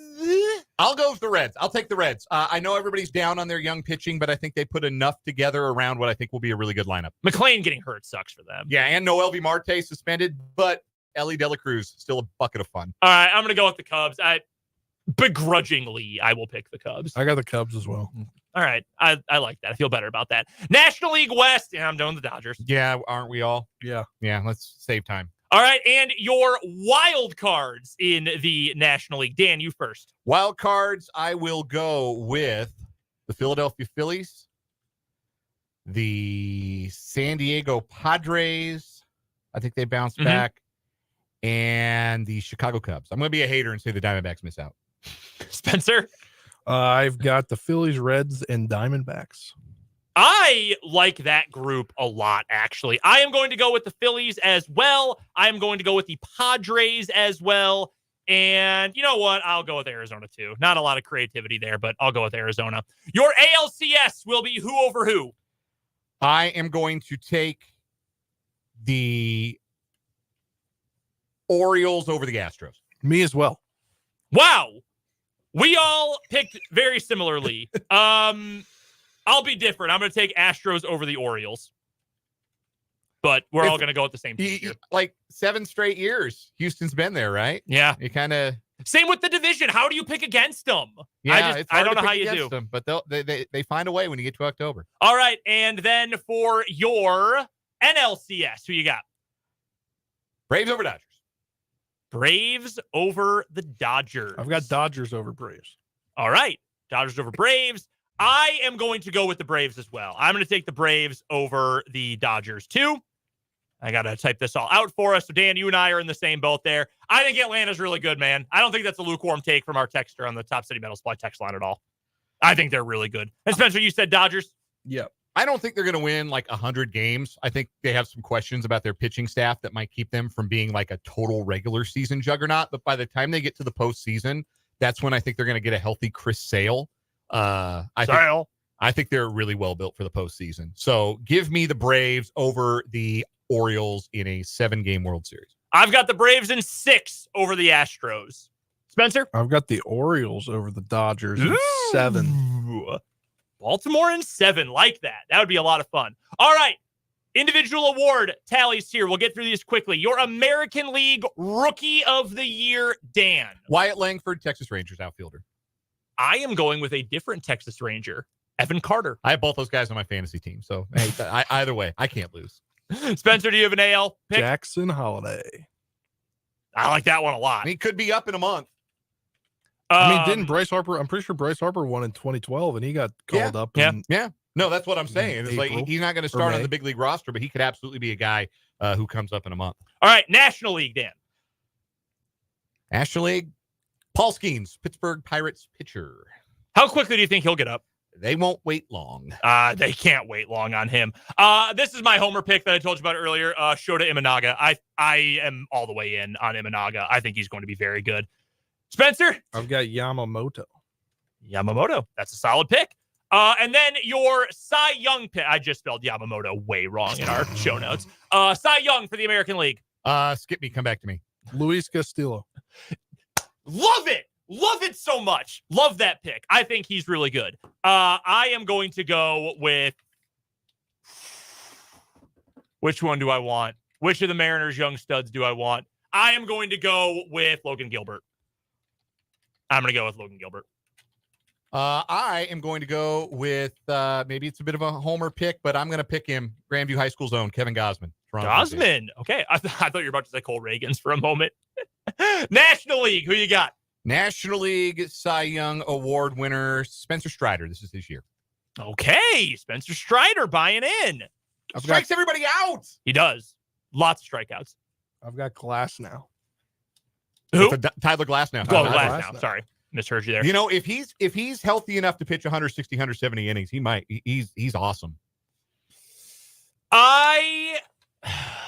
Even year, I am going to go with the best pitcher that the Giants have. Anniversary year of a World Series, 10-year anniversary year. I'm going to go with their best pitcher, Logan Webb. Okay. That's not a bad pick. And finally, your MVPs. We will start with the American League, and we will start this time with Spencer. Juan Soto. Yeah, that's a good one. Dan? Yeah, I like that pick a lot. I just don't have them going to the playoffs. I have this team going to the playoffs, though. Julio Rodriguez. This is an MVP year for him. Love it. Love that pick. I am actually with Spencer here. I'm going with Juan Soto. For the reasons, Dan, that you shared earlier, he is going to hit so many home runs. He's gonna have a 500. He's gonna have Bonds-like on-base numbers this year for the Yankees. Dan, your pick for NL MVP. I think he repeats. Ronald Acuna Jr. Ooh, repeat pick. Spencer? I've got Mookie Betts. We'll go with Mookie there. I'm going... Oh, my God. I want to pick Ohtani. I really do. God, should I? I mean, he's only going one way. Yeah, it's hard to win if you're a DH. Really hard to win if you're a DH. I am going to give you a different Dodger then. I am going to give you Freddie Freeman. I'm a big Freddie Freeman fan. Always have been. Great I'm going to player. go with him. All right, those are our picks. We're going to post those once I correct the spelling of Yamamoto in our notes. We're going to post those on our Twitter page. We'll let you pick who you think had the best draft. Well, not a draft, but the best picks for our MLB preview as well. Coming up next, a quick round of One Gotta Go. Then we'll talk to Pistol for the high school whip round here on 580 Sports Talk.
A real quick round of One Gotta Go here on 580 Sports Talk. Best environment. You get to sit in an environment for a game. You got to eliminate one of them, though. You get opening day baseball. You'll get, we'll say, an rivalry weekend in college football, a conference matchup in college basketball, or we'll give you conference championship game NFL weekend. Ooh, that is such a good one. One's got to go. You got tickets to 3 of them. You have to pick one you can't go. What were to. the first 2 again? Opening day baseball. Opening day. Rivalry week college Rivalry football. week. We'll say just rivalry conference game college basketball, and then the conference championships for the NFL. Not Easy Super for Bowl, me. it's 2 wine and cheese. Easy for me. Opening day. That one's got to go? Yeah. Ooh. It's one of 162. The stakes aren't as high. Yeah. Yeah, that's fair. I respect It's that. also most likely going to not be very warm outside That's a fair in argument. most climates, unless you're in Florida. I've been to some very pleasant opening days. I've also been to one where it rained and delayed the game for 2.5 hours. So, swings and roundabouts. Probably just I'd probably go the college basketball out. I mean, I've done all of these but conference championships. Mm-hmm. I can't believe you're keeping the NFL game, frankly, from your long-standing takes that they're like Fight Club waiting to happen. They are. That's true, but I've never experienced that, and I might like to. Yeah, it's either rivalry week college football or rivalry game college basketball. Again, I've done all of these. Yeah. So I guess college basketball is like the least, like my 4th favorite of those sports. So that's the one that's got to go, but that's a hard one. Spencer, you've swung me. The older I get, I don't know how this is possible. I have gotten far less tolerant of the cold. I used to not mind. Like I used to be like, I could walk around when it's 0 degrees out in a t-shirt and feel fine for a while. I can't now. Like I get cold all the time. Granted, a college football game, rivalry week, and conference championship in the NFL in some Also places, cold. it's going to be very cold. I like football more than baseball, though. There you go. So that's probably There's my more deciding stakes in the factor games there. too. Yeah, that's probably true as well. Coming up next, Rick Peterson will join us for the Lewis Toyota High School Whip Around right here on 580 Sports Talk.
Peterson of TopSports.news joining the program for a day early edition of the Lewis Toyota High School Whip Around. Usually we do it on Thursdays, but we're a little short tomorrow due to Royals baseball. So Pistol graciously agreeing to join us today to talk about all things high school sports in the Shawnee County and surrounding area. You can find his work at TopSports.news. Find him on Twitter at Peterson_Rick. Rick, where are your travels taking you this week? Right now, I'm at Washburn Rural, getting ready to watch Washburn Rural versus Topeka High baseball, and then I'll sneak over the hill and watch a little bit of Washburn Rural versus Bishop Carroll softball. Oh, wow. That's an interesting matchup and there. then track tomorrow, and field tomorrow. Where's the track meet at?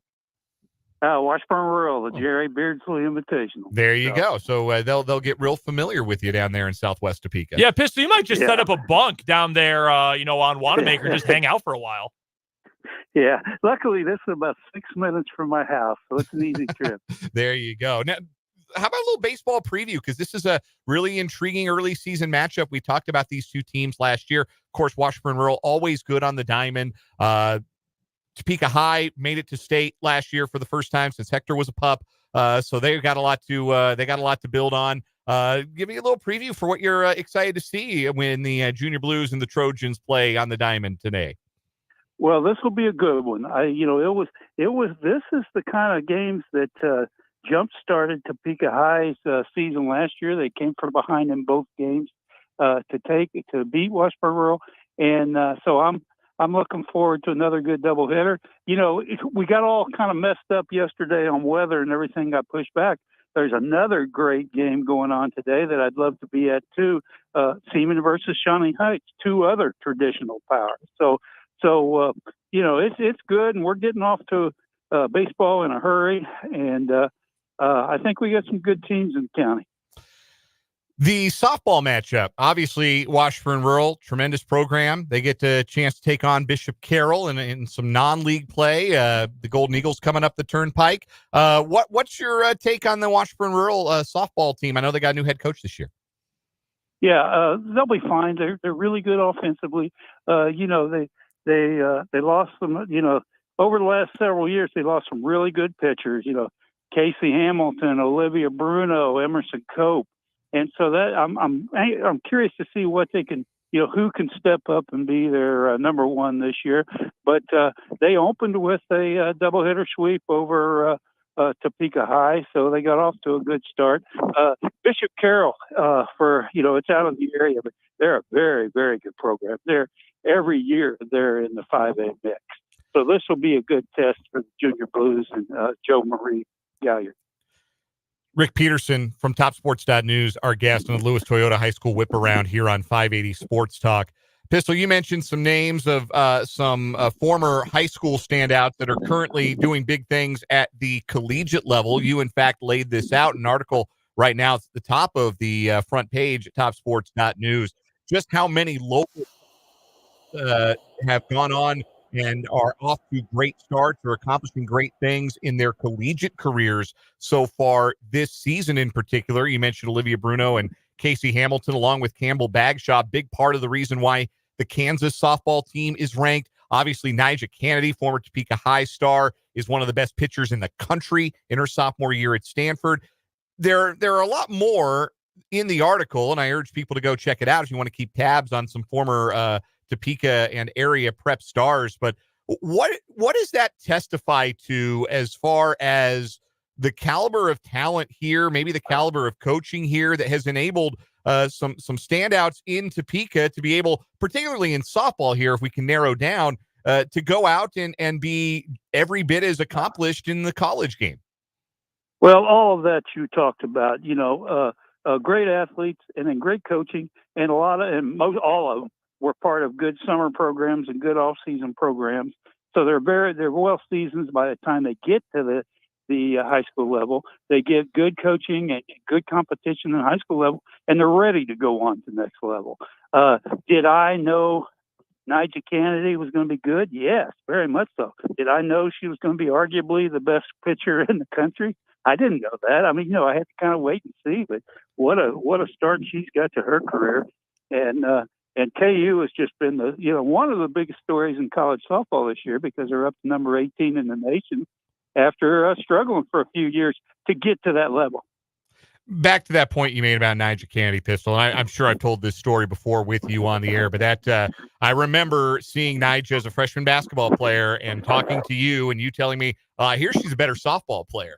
And I thought, there's no way that's true. You're being silly. She's putting up 20 and 20 as a freshman on the hardwood. There's no way she's better at anything than she is at this. And that, folks, is why Rick Peterson comes on our program. That's why he's the guru, and that's why we welcome your insight, Rick Peterson. Well, to your point, I am silly, but once in a while, it's the old blind squirrel. Once in a while he finds a nut. So Rick Peterson at TopSports.news, our guest on the Lewis Toyota High School Whip Around here on 580 Sports Talk. You mentioned you get to see a little track tomorrow out at Washburn Rural. I know you got to see some last weekend as well. What are some early season storylines out there on the track that you're intrigued by so far? Well, Aaron Merritt, a Seaman senior, really good hurdler, really good sprinter, won 3 individual events, the 100, 200, and 110 hurdles last week in that meet with great times right out of the gate. And then the one he didn't win, he anchored their 4x100 relay to a school record. So he definitely, I knew he was good, but he definitely has stepped it up. He didn't go out for football this year, so he could kind of work on track the whole off season, and that's paid off for him. Ryan Miller, the great cross-country runner, she's splitting her time between soccer and track, but she's going to be very, very good. And then I'll get to see Washburn Rural for the first time tomorrow. And you got athletes like Peyton Fink and a lot of those that are going to be just state caliber right off the top. Also, some really promising young track athletes I wanted to point out at Topeka High. You noted that Ashira Rayton started her high school career with triple jump and 4x100 relay team gold medals at the Topeka West Invitational last week. I know Kamara Marshall, a sophomore, also an accomplished sprinter at Topeka High. They've always had a very good program, but they appear to have some really impressive young talent out there.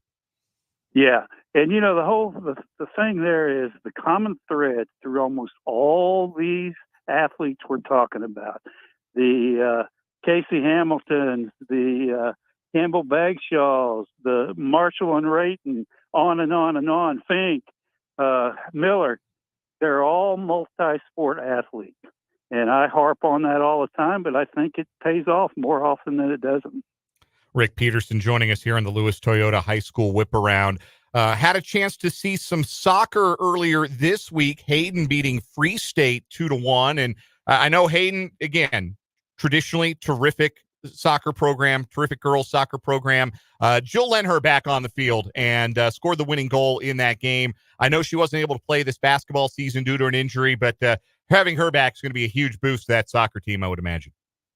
Yeah, she was still carrying around a big old brace, but it didn't seem to bother her. And they had opened against a very, very, very good Care Paravel team, which and that went 0-0 double overtime. And then they struggled to get going offensively against Free State, but got 2 goals from Jill Lenher and Lauren Sandstrom within 2 minutes, 2 back-to-back to get that win. So they're going to be fine. They're going to be very good. Care Paravel made the state tournament last year in girls soccer, if I recall correctly. And 2 years ago. 2 years ago. And then last year in the quarterfinals, they had to beat perennial state champ Bishop Miege in the quarters. Yeah. And that might have been the championship game. Yeah. So they're really, really good. Took the words right out of my mouth. Just pointing out that they're off to a great start in their time as a Acacia member in girls soccer as well. Some other sports that are ongoing. Obviously, you've got swimming going on. There was an invitational at the Cap Fed Natatorium last Thursday, and Seaman girls swimming. A lot of returning talent for them, and they put on a good show last week. Yeah, they're not super deep, but they got super quality. And Jocelyn Grace and the Wall sisters, Tora and Avery, they can win any event they're in. And that group of along with the Samuelson girl on the relays. They were fourth in the state a couple of years ago, or the last 2 years ago, and last year they were fifth in the state, and with a couple of all-staters. So them and Washburn Rural, and I haven't seen Washburn Rural yet, but are the teams to beat in girls swimming. All right, Rick, where are you going to be this weekend? We know you got a little baseball, softball, double dip today, track, Jerry Beardsley Invitational tomorrow. What should we have our eye on the local scene this Friday and Saturday? Well, Seaman's going to play rural and baseball on Friday, which I think will be a heck of a game. And then I'm going to spread my wings a little bit. Both Friday and Saturday, I'm going to split my time between baseball and softball at Washburn University, and two other good programs.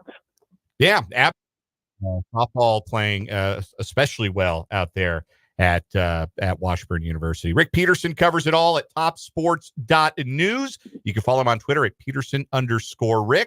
This is our Lewis Toyota High School whip around here on 580 Sports Talk Pistol. Appreciate you being flexible, agreeing to come on with us today. Enjoy the baseball and the softball today. Stay warm out there if you can, and we'll talk to you again next week. Look forward to it. That is Rick Peterson. We know how much Pistol enjoys the spring sports. He told us just the other week that it's always his favorite time of year. You can tell how jazzed Pistol's getting talking about local baseball and softball and track and all that. That's exciting. The city soccer is unbelievable. It really is. Year after year. I'm amazed. I mean, we have so many schools around and obviously great athletes, and you have a city of our size. Obviously, you're going to get that. It does amaze me year after year, specifically how the soccer teams continually are battling in a sport that has more traction than ever and as many players and good athletes in it as ever, that the teams in the city continue to compete at the very top year after year. It's honestly kind of amazing. Yeah, it is. It's really cool. And I mean, we're not even really into like the teeth of high school sports or spring sports season, like baseball, softball, swimming, track. That's all underway. Golf is still around the corner. Boys golf, tennis is still right around the corner, boys tennis. So we will, of course, continue to cover all of those sports on the Lewis Toyota High School whip around as they get traction and they get rolling here, because Pistol knows them better, covers them better, and loves them as much as anybody. And of course, Pistol joining us a little bit earlier this week than normal. We're off at 2:30 tomorrow. We just got a quick little, really, it's just extra pregame show for the regular season opener for the Kansas City Royals as they open up the Major League Baseball season tomorrow against the Minnesota Twins. We're with you from just 2 to 2:30. We'll send you to Royals baseball after that tomorrow. And then when the Royals are done, coverage of the NCAA tournament on Westwood 1 here on 580 WIBW. That is coming up tomorrow instead of the majority of 580 Sports Talk. As for the rest of our show today, we're going to take a break for the news here at the top of the hour. But when we come back, we're going to check in on the NFL offseason as we are now 1 month away from the start of the NFL draft. We'll get into who has had the best or worst or maybe strangest off seasons of anyone on paper so far, and where the Chiefs lay into that discussion, plus the Wildcat Wrap-up with Tim Fitzgerald. Today's What Is Wrong With You. We'll get to all that and more coming up in the 4 o'clock hour of 580 Sports Talk.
4 o'clock hour of 580 Sports Talk getting started. Brendan Dworzinski, Dan Lucero, Spencer Dupuis, all here with you in studio, high up on Huntoon Hill. Thanks so much for being a part of the show today. We'd love to get your takes on whatever we're talking about on the show, either on the Top City Metal Supply text line, 785-272-9429, or in the YouTube comments. 580 Sports Talk is the name of our YouTube channel. That's where you can go and find us and share your thoughts on whatever comes up on the show today. Big thanks to Pistol, Rick Peterson from TopSports.news, hanging out with us a little bit earlier this week than normal. Normally joins us on Thursdays, but because we're off tomorrow at 2:30, he was kind enough to join us today for the Lewis Toyota High School Whip Around. Later this hour, we will hear from Tim Fitzgerald. I was texting with Fitz earlier to make sure we were all good for our normal 4:35 start time, and he said, "I will wake up just for you." So we're getting Fitz prime rest amount. I did see his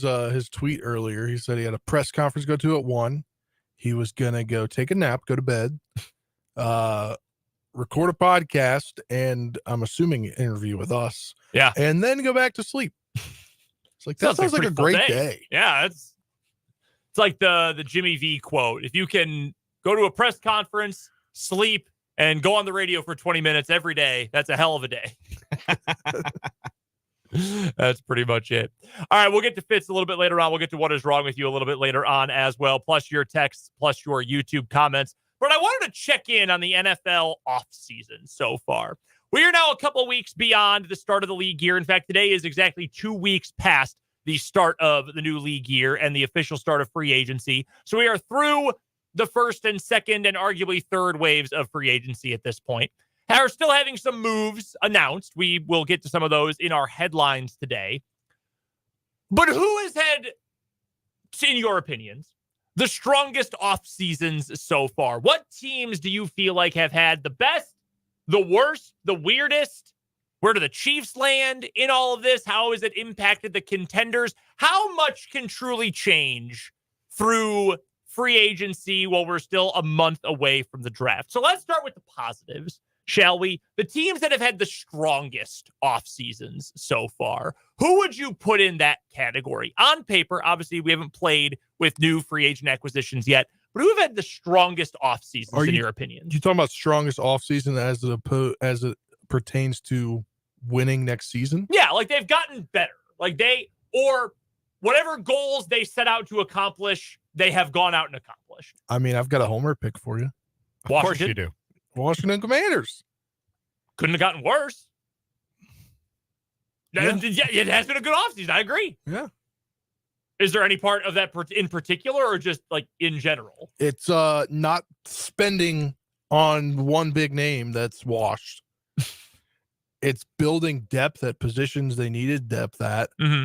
It's knowing you can build through free agency while also knowing you've got the draft. Mm-hmm.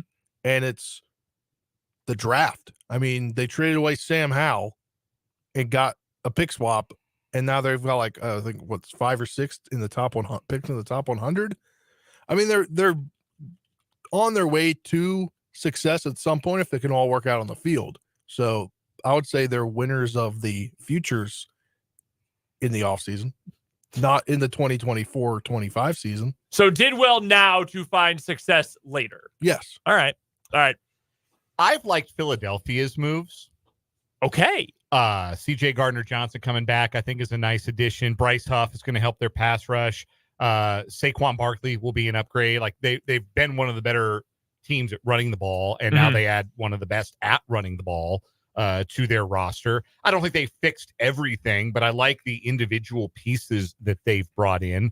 I think that Tennessee has brought in some good pieces. Certainly L'Jarius Sneed, Calvin Ridley, you can quibble with the money there, but they've improved their roster, I think, pretty substantially, even with the loss of Derrick Henry. And again, another one where you can quibble with the money, but the Atlanta Falcons were a real quarterback away from winning that division last year, so they went and got a real quarterback. And for whatever you think of Kirk Cousins and his ceiling, which is very real and very defined at this stage in his career, and may yet have been lowered by the Achilles injury that he suffered, that's a real quarterback. And just adding a real quarterback makes you feel a little better about that team's standing moving forward. So those are three teams I think of that I think have really managed to mitigate whatever losses they may have had by making some quality additions. The Falcons are the easy one because I think they got the best quarterback upgrade. Desmond Ridder was awful. I mean, just truly awful. I know Pittsburgh has also switched up quarterbacks. I think it's fair to say the jury is out on what Russell Wilson can give you at this point. He is going to start. It is not going to be Justin Fields. We'll see if Fields does start at some point. They've improved their quarterback room. I don't know if they've improved it as much. In fact, I'm certain they have not improved it as much as Atlanta has. The big concern for Atlanta, along with the money, is just how much are you going to get out of Kirk at the start of the year, coming off a torn Achilles as an older quarterback. That's the big concern there. But they needed to make that move, and they did. I think that's positive. A couple other teams to mention here. I'll go to the AFC in particular. I don't know that it will actually work out for them in the long run because historically, NFL history would tell us it will not work out for them. The Jets have done a good job so far. They've had, I think, a very solid offseason. Now, not great that it has been brought to light that Aaron Rodgers is not just weird and has some arguably dangerous beliefs. He's a complete nut. And if you want to tell me, well, he said that the CNN report wasn't even true. That's fine. He also went on a podcast and shared every single wacko conspiracy you could think of. And that came directly from his mouth. That is out there to be found. Yeah. Some real open up your third eye stuff coming from your 40-year-old starting quarterback. Right after 4 snaps last year. After he had said we need to get rid of the distractions. Hey, at least he's not going to be running for vice president. That's a good thing. I love how they reported that. It was like the New York Times is reporting that Aaron Rodgers will not be RFK Jr.'s running. And they could have reported that story about anybody. It could put my name in that headline. I would have loved to have been in that headline. It wouldn't have gotten as many retweets and likes, but they could have put my name in the headline. I, too, will not Right. be RFK Jr.'s running mate. But they needed to get offensive line help. They go out and get Tyron Smith, John Simpson, and Morgan Moses. Smith is the best of those three, but the others are at least viable players, which they really didn't have before. They needed a new backup quarterback. They got Tyrod Taylor, who that's fine. They needed a wide receiver. They got Mike Williams. That's really solid. That offense needed a lot of help, whether or not they had Aaron Rodgers play, because I think we saw over the course of the year, they really didn't have anything outside of Garrett Wilson and Breece Hall. So getting real talent there, that's a positive for them. I kind of like what Cincinnati has done. I don't think it's been a great offseason. I would rather have Zach Moss for 2 years at $8 million than have to pay a big contract to Joe Mixon. They keep T. Higgins at least for a year, assuming they don't end up trading him. They go out and get a better receiving tight end in Mike Gesicki, which they've needed for a while. They go out and get Trent Brown for a 1-year deal. They now have the biggest tackles in the NFL between Trent Brown and Orlando Brown. They do. They look like the Bushwhackers or like some other old school WWF tag team. Added help up front with Sheldon Rankins on the interior of their defensive line. Got better on the back end, bringing back Von Bell and adding Geno Stone. I like what Cincinnati has done.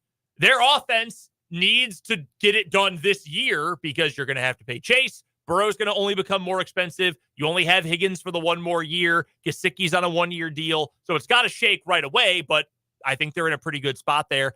And one other team that I think has had I would put it low-key, but positive offseason so far, Houston.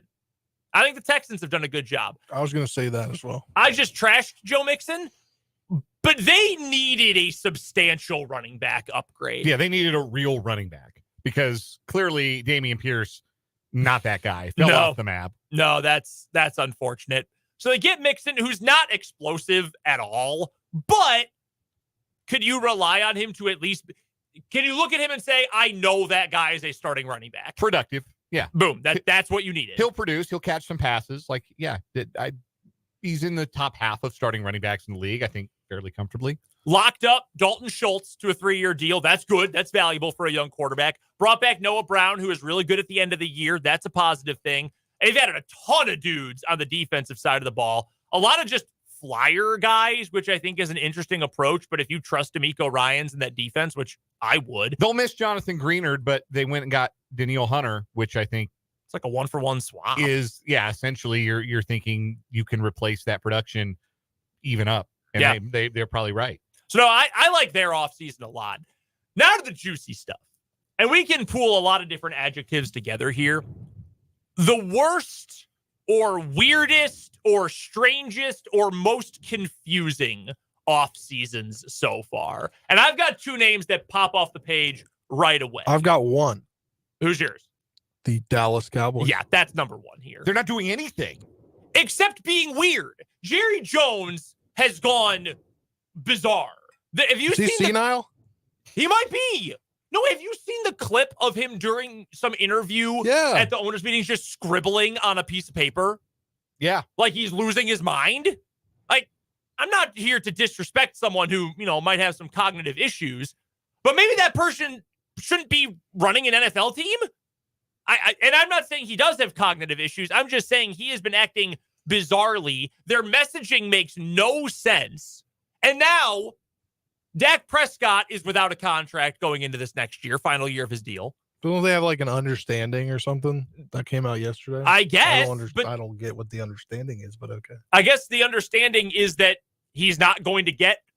Excuse me. Holy cow. I was holding that in for so long. I was trying so hard to get through this bit. That was a cartoon at you. Oh, my God. I need a moment. Holy smokes.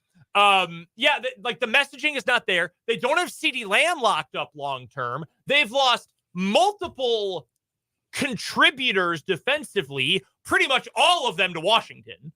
Yeah. I just don't know what the plan is. I do not have any idea what the plan is. So that's number one. The other one, and we talked about this a bunch at the time, Jacksonville. I just think they bungled free agency big time. Like, I don't mind individual moves, but on the whole, I just don't really get what the approach is.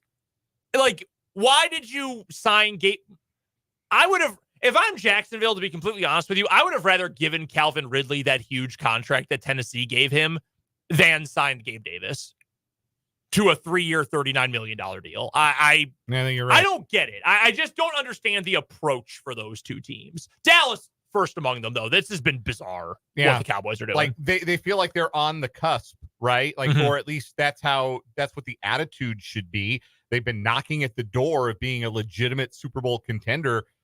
You got to kick the door down at some point, don't you? Jerry Jones ain't going to live forever. I mean, maybe he will. Maybe he's probably got some, like, blood swapping technology that he has access to because he's worth gazillions of dollars, and he's going to live to be 185. But I don't know. A little urgency, I would expect. Instead, they seem like they're just going to be what they've been next year, and then they're going to let Dak walk. Is that the plan? That can't be the plan. I guess. I saw someone bring this up yesterday. If you thought Kirk Cousins got a big old bag as a free agent quarterback, what is Dak going to get? Well, what's he on? $55 million right now? I believe so. Yes. Yeah, he'll get more than that on the open market. There'll be somebody who sweet talks themselves into the Dak Prescott experience. Like, as much as I bash Dak, and to be fair, I think it is valid criticism because we're still waiting. Won anything. We're still waiting for the moment. He has never had a single one. Doesn't look like, unless barring some random huge thing happening, that it will be next year. And like, we're getting closer, right? Like last year, the MVP talk, like that was ended up being pretty silly, but it was rooted in something, right? Like he was playing at a really high level through the middle of the season. But also, we're not talking about an ascendant player anymore. Like Dak's into his 30s. Yeah. 30-year-old man goes by Dak. Anyway, here's the question for you. If Dak had been a free agent this year, would Atlanta have signed him for whatever he wanted over Kirk Cousins? Yes. I think so too. Yes, they would have given him. Yes, because there's more. I think there's more certainty, I guess, given that he's younger and not coming off the injury. Yeah. Yes. Dak would have gotten more than Kirk Cousins, I think, from any team. I agree. Kirk would have been the silver medal. Yes. And I think he's a Pittsburgh Steeler. Which would have left Russell Wilson where? Because Russ would have been the bronze medal in this case. Vegas? I mean, I guess, but they signed Minshew. Yeah, they did. They signed Gardner Minshew. I mean, they wouldn't have had to pay him. They could have had both. It feels like every team in the AFC West has all at once decided, hey, look, we tried 2 years ago. We tried to get on the Chiefs level, and we've done nothing but get further away from them. We've got to really take a step back and have like a real deal, if not a rebuild year, then an evaluation year. Like none of those teams to me seem serious about trying to win games and make the playoffs next year. And I kind of like what the Raiders have done. Minshew's fine. You can be competitive-ish with him. Christian Wilkins, a big deal. That's a great signing. They've been fine. But that's not we're going to make the playoffs next year signing, if that's all you do. The Chargers, their big move was signing Jim Harbaugh to be their head coach. That was their big win. We didn't get to this team as a terrible offseason. Again, the question is, what is the plan? That is what you need to know. What is the plan? Mm-hmm. What is the Broncos' plan? I don't think they have one. I mean, are you... and this is rhetorical, but is your plan, we're going to take the best quarterback we can get? It won't be one of the top three. You're not getting either Williams, May, or Daniels in all likelihood. And you're probably not getting McCarthy. Probably not at this rate. Is your plan just we're going to run it back from last year? Like their moves, today they signed Josh Reynolds. Outside of that, re-signed Adam Troutman, re-signed Lil Jordan Humphrey, re-signed Justin Sternad on defense. Let Josie Jewell walk. Well, that helped. That's probably a net plus. Like, what are you doing? Is this a tank year? Yes, even if they don't want to say it out loud, like they are going to be that bad. They are going to pick that high in the draft. They're tanking whether they want to be tanking or not. I don't know. I think they have an inept general manager. I think they have. Oh, that's for sure at this point. I think they have an ownership group that hasn't quite fully decided what it wants to be as an ownership group yet, since they're still pretty new in the game. I don't know, man. Like it is very strange to say that the Broncos feel rudderless, because even in the years like they're going on 9 years without a playoff berth, right? Mm-hmm. But even over the course of those 9 years, you could sort of see the vision, like what they were trying to do. Like, okay, we're going to be as good as we can with this defense. Like coming out of the Manning years, like we've still got this championship caliber defense. Mm-hmm. We won a Super Bowl with subpar quarterback play. Why can't we do it again? Yeah. We're not going to invest in the quarterback spot. We're going to let Trevor Siemian cook. Well, they got what they got there. And then this 2 years ago, they said, okay, look, obviously we're not doing anything without a franchise quarterback. Let's go get a franchise quarterback. Whoops, we didn't get the one we wanted. Let's try plan B. Whoops, Russell Wilson's washed. So now, like, I don't know what their plan is. If they're going to draft Bo Nix, which I kind of think they're going to do, they're going to let Jarrett Stidham cook. Like, I wouldn't do that under any circumstances. I wouldn't wish that on my least favorite team, which the Broncos are. Again, my least favorite team. I do not wish this on them. Real quick, are you happy with your favorite team's offseason? I know Spencer is. That is very clear. Yeah. I agree, though. I do think they have a good offseason. The Seahawks have added some like fine players on defense, but they don't have any difference makers on defense. And unless Mike McDonald's scheme is the difference maker, then they're going to be what they've been, which is a team with a really good offense and no way to get off the field on third down on defense, and they're going to win 8 or 9 games. I mean, the hope has to be that Leonard Williams, he has always been, because he had so much hype coming into the draft when he got taken. He's always been that guy who's been good but never quite reached his ceiling. I think he's a really good player. I just don't think he's a difference maker. I don't think that an interior defensive lineman who's not an elite pass rusher like a Chris Jones can be categorized as a true difference-making player. Maybe the hope, though, is that Mike McDonald is able to work some magic with him like he did with Justin Madubuike. Slightly different players, yes, but that would be wonderful. Other than that, they've got the Seahawks, by my count, have one difference-making defensive player, Devin Witherspoon. Like, you need playmakers. You need difference makers. They don't have one at edge rusher. They've got one in the secondary. Mm-hmm. I don't know. I would have liked to have seen them be a little bit more aggressive in free agency, because right now they feel like kind of what they've been. And maybe that's okay for year one with the new head coach to sort of, evaluate, because maybe Boye Mafe actually is a difference maker. Maybe Darrell Taylor actually is a difference maker in this scheme. And maybe Rashawn Jenkins has a career year like Geno Stone did last year. Mm-hmm. Maybe that's true. But I'm putting a lot of faith in a first-year head coach in his defensive scheme. Yeah. Otherwise, it's going to be what they've been. I like the Packers offseason. Had to get a safety very badly. Got the best one. Everything else is gravy at that point for the Packers. Really quickly, because we do owe you a commercial break here. Have your lists of contenders changed at all? Has anyone strengthened or weakened their position as a contender in either conference? I think the Bengals have slightly strengthened theirs. I think they've had a pretty good offseason. And I think Houston, by virtue of having a solid free agency period, has helped as well. I think Houston, I think, would be the one team that I would say has risen a tier in terms of contenders. The Bills have clearly lowered a tier. They've lost a lot of talent, man. They've lost a lot of talent. This feels like a rebuild year. Not rebuild, but not a reload. Yeah. You're never. I think they could make the playoffs, but I don't think they're contending for anything. That's fair. I think that's entirely fair, given the fact that they've got no defense anymore. Coming up next, we've got What Is Wrong With You. Then Tim Fitzgerald will join us on 580 Sports Talk.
Time for a quick What Is Wrong With You round before we get to the Wildcat Wrap-up with Tim Fitzgerald. It's our final What Is Wrong With You daily competition. We're going to do our semifinals and our finals coming up on Friday this week. No What Is Wrong With You tomorrow due to Royals baseball.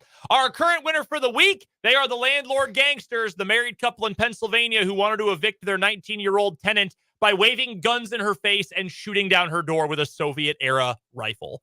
Not okay. My story today is going to take us to the Indianapolis area. Fishers is the hometown of this man, and I know some folks from Fishers. I do too. all of this makes sense. Every single part of the story makes sense. A Fishers man reportedly fled from several different agencies in his Ford Mustang and claimed to the police that he reached speeds of 170 miles an hour before finally being caught. Michael Stancato, a 20-year-old man, was arrested on Saturday after being tasered by a Madison County Sheriff's deputy following a multi-county pursuit. According to documents, a Daleville police officer clocked Stancato going 84 and a 55 on State Road 67. The officer preferred Stancato's Mustang, but Stancato laid on the gas and fled at a high rate of speed, flying down several state and county roads at over 100 miles an hour. The Daleville officer stated that Stancato nearly lost control of the car several times and claimed he drove recklessly by passing cars in breakdown lanes and driving into oncoming lanes of traffic. That is insane. Attempts to spike strip the Mustang failed when the officer being told to break off the pursuit, or when the officer was told to break off pursuit. According to documents, the officer then continued into Anderson County, where he spotted the flashing lights of other police cars chasing Stancato. Stancato reportedly hit a curb, leading to the pursuit finally coming to an end. The Daleville officer then pulled up to the scene, where Stancato was fighting a Madison County deputy who eventually tasered the guy to get him to stop. During the debauchery, during the Donnybrook, Stancato reportedly bragged to one of the officers about hitting 170 miles an hour. He was arrested on preliminary charges of criminal recklessness, resisting law enforcement, and my favorite, criminal mischief. This is very Fishers, Indiana. Yeah, I wouldn't tell anybody that I was going 170 miles an hour. Certainly not a police officer. Nope. Would not admit to that, ever. I don't want any of those problems that this young man now has. No kidding. For my story, we're going to New Jersey, where a Bergen County man was charged Saturday with attacking a man during a dispute by striking him several times with the commonly used weapon known as a USB flash drive. You know what those look like, right? They're about the size of what? Like your thumb? Your thumb? Like that's why they're a called thumb drive? Thumb drives? Yeah. Yes. This was used as a weapon by 25-year-old Cameron Cole. That's Camwren, Cameron. Bonus, what is wrong with you? This guy's parents.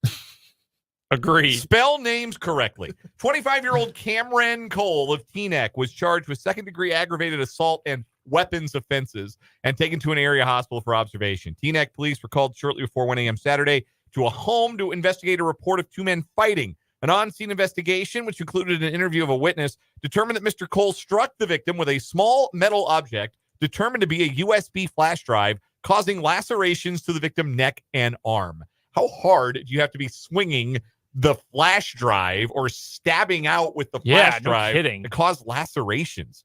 I mean, I'm sure it would be annoying. It would probably hurt to get hit with it. You get hit with the actual dongle on it, but the victim was treated at the scene but refused further medical attention. I would too, honestly. Yeah, I don't want to admit to, and I don't want to be in the hospital telling nurses and doctors that that's what happened to me. Guy got me with the SanDisk. Hit me with that 1 terabyte action. No, you ain't wasting a 1 terabyte. This is like a 2 gig flash drive. Yeah, one of those little like I've got one in my backpack. Yeah, like, me too. Just one of those that travels just in case I need one. Just in case I need one to commit an assault, apparently. Mine has an MP3 of Joe Buck saying that was a disgusting act on it, because you never know when you're going to need that sound. I got one from a Big 12 media day once, and it had like all like the style guide and logos for all the schools. Cool. I don't know what happened to that one though. Yeah, I had one that was shaped like the college football playoff trophy one year. Sick. That's cool. That was pretty cool. It broke. It was unfortunate. Drag. All right, who wins today? I got to go with the guy who attacked somebody with a USB drive. That's so good. That seems wild. Of all the things you could use as a weapon, that would never, ever cross my mind. Does that beat, though, the landlord gangsters? I am going to vote no. No. Yeah, it's got a better name, and that really helps elevate a story. It goes a Shout long out way. to our guy, Jeffrey. Thank you for the name. That is our winner again today. And what is wrong with you? The landlord gangsters advance to Friday. We will advance into this commercial break and then the Wildcat Wrap-up with Tim Fitzgerald here on 580 Sports Talk.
What a big victory it is for us. Thanks, Mitch Holtis. As we are joined now by Tim Fitzgerald, the publisher of GoPowerCat.com, part of the 24/7 Sports Network. You can also see all of their great video content on the GoPowerCat YouTube channel. And make sure you're following Fitz on Twitter at Life of Fitz. This is the Wildcat Wrap-up of Fitz joining us on the Fleming Place Wine and Spirits Hotline. Fitz, how you been? I'm good. Every time I hear my open, I don't recognize Chris Kleiman's voice because his voice was so blown out that day from coaching North Dakota State to a national championship. He just doesn't sound like himself. That's pretty funny. You know, I always hear it because I know it's coming. I'm prepared for it. But yeah, that's true. It does sound a lot different than it normally does.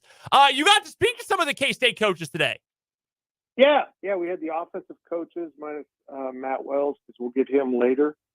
Connor Riley at the podium, and then Pack and Middleton and Anderson came in.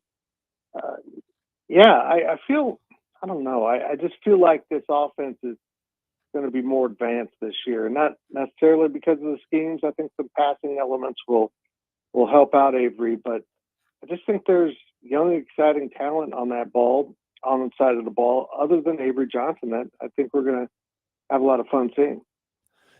Along with, because that's what I was going to ask, and you sort of answered it right there, Fitz. I mean, talking about the offense and what sort of improvements it can make going into this year, I was going to ask, is it all just because of the different quarterback? And maybe now this year, and I don't mean to disparage Will Howard at all, but maybe now you have a quarterback who no one's looking over his shoulder. There is there's someone waiting in the wings. No, this is Avery Johnson's show. This is Avery Johnson's team. Do you think that confidence really from the whole program is going to help? I mean, honestly, the whole team, but specifically the offense? Yeah. I mean, they believe in this kid. They really do. I mean, not just because he's talented. He's just a great natural leader. And I think when you got a front man like that, I think it helps the entire team, and they want to win for him. He's the guy that just motivates you. Avery just comes with some real natural gifts as a quarterback beyond the skill set that he shows on the field. And I think we're going to start to feel the impact that he had on his fellow freshmen, as we see them now as redshirt freshmen or sophomores really step into much more playing time for this program. Moving over to the hardwood, Fitz, how pumped are you for portal season? Oh boy. Look, basketball portal is weird. Just because you literally see there's so isolation on just a few players sometimes.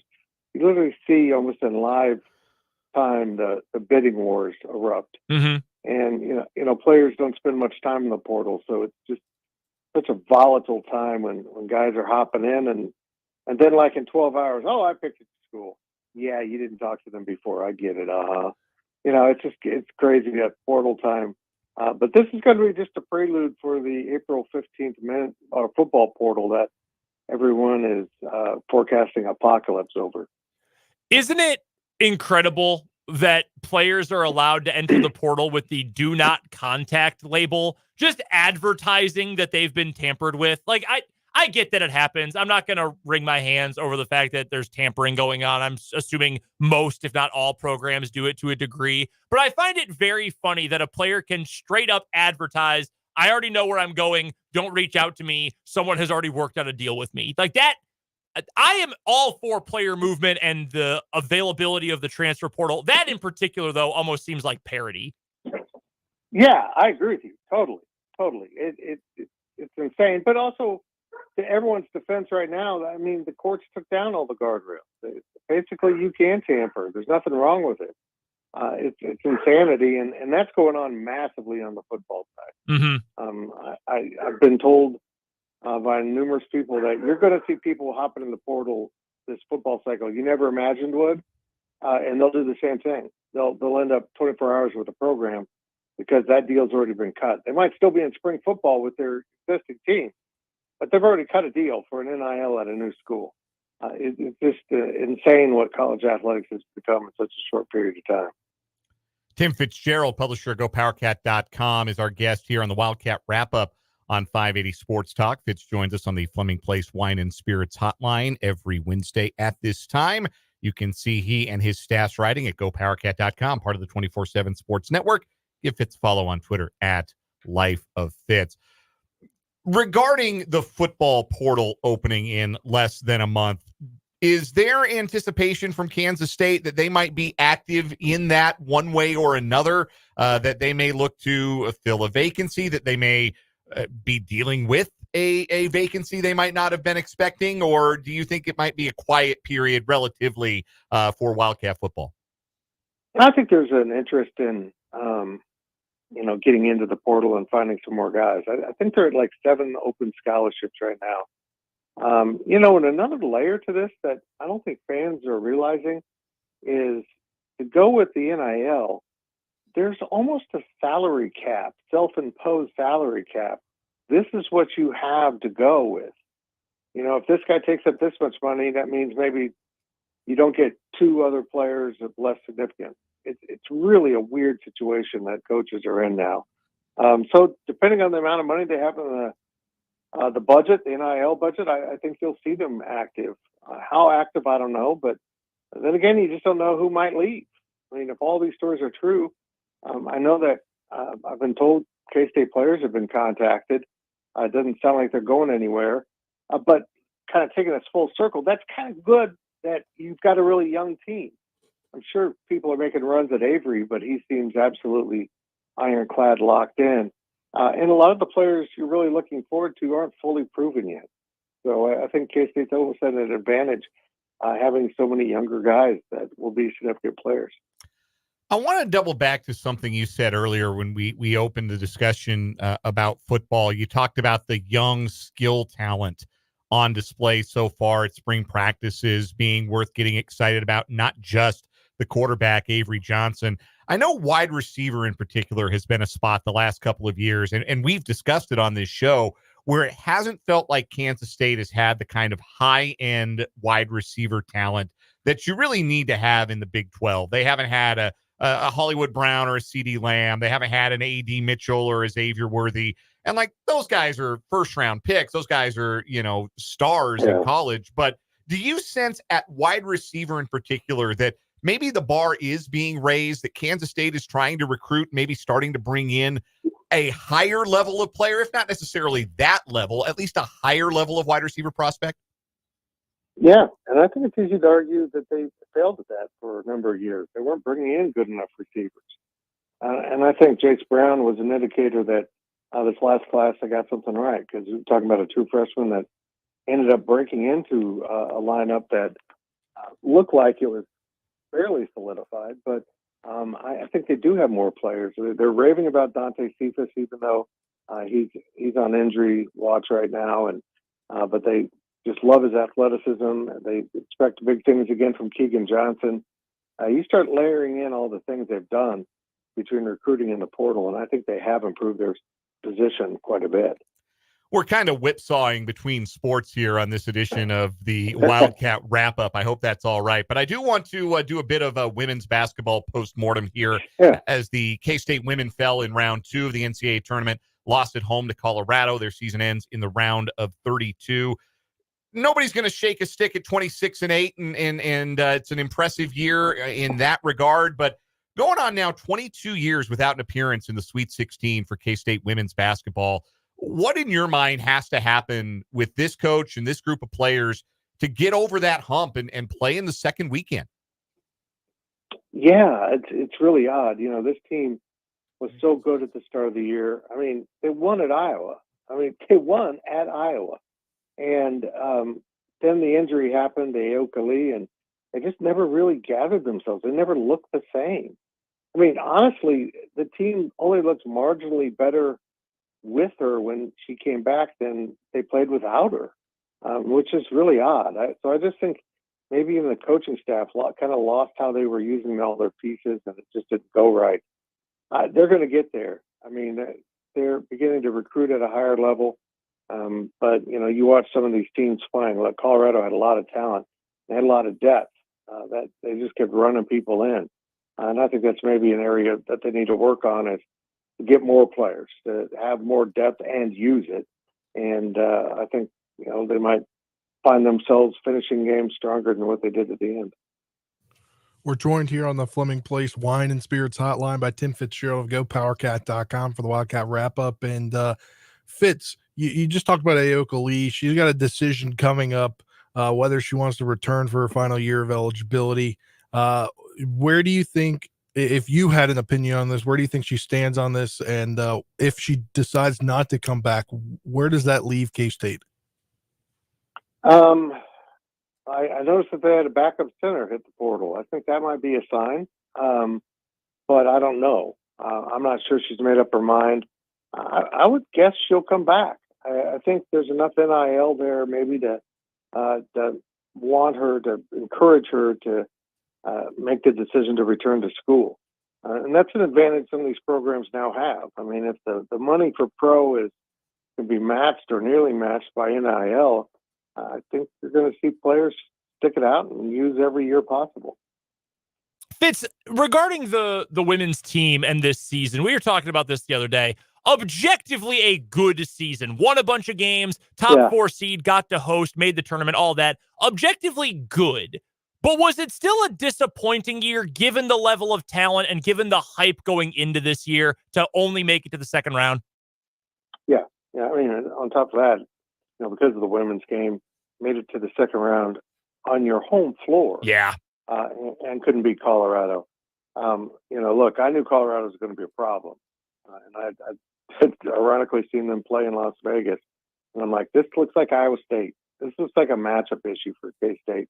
And it was, once, Colorado asserted its depth and kind of wore K-State down.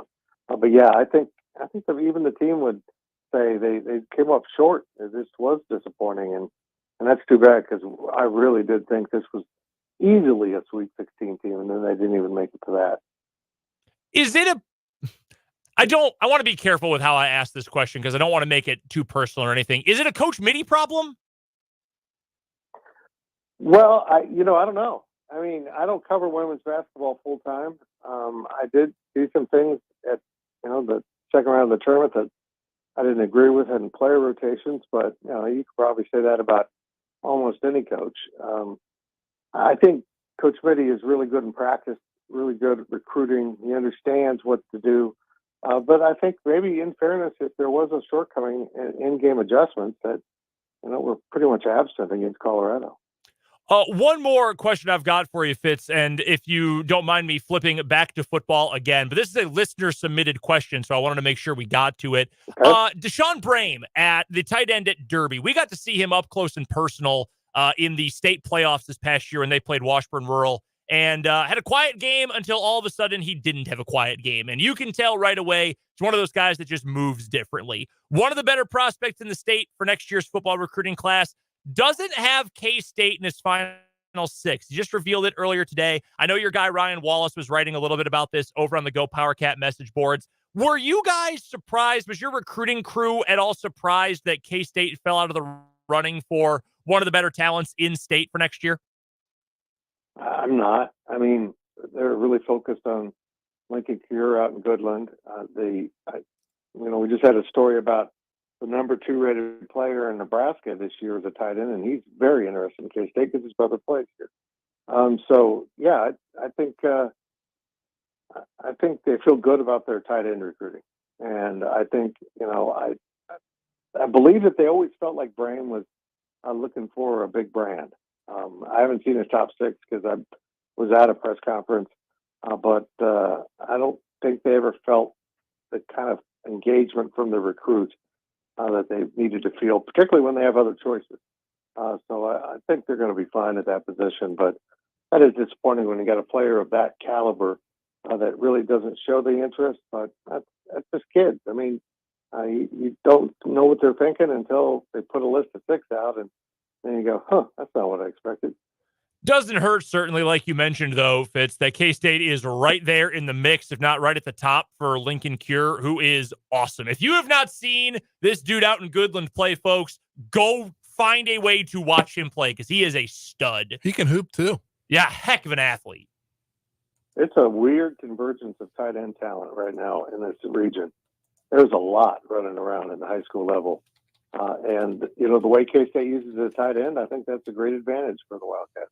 No doubt about that. Tim Fitzgerald is the publisher of GoPowerCat.com. That's where you can find all of the best coverage of K-State athletics. Make sure you're a VIP over at 24/7 Sports to get all of the great inside information. You can follow Fitz as well on Twitter at Life of Fitz. As always, Fitz, we appreciate you joining us. We'll talk to you soon. Thanks, boys. That is Tim Fitzgerald, the one and only and the best of the best when it comes to covering K-State sports, joining us here as he does every single Wednesday on the Fleming Place Wine and Spirits Hotline. We've got 1 hour of 580 Sports Talk left. We'll get to our headlines, some big news, possibly from the NCAA, and some interesting responses from Clark Hunt at the owners' meetings. That's coming up on 580 Sports Talk.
Final hour of 580 Sports Talk coming your way. Brendan Dworzinski, Dan Lucero, Spencer Dupuis, all here with you today. Thanks so much for hanging out with us.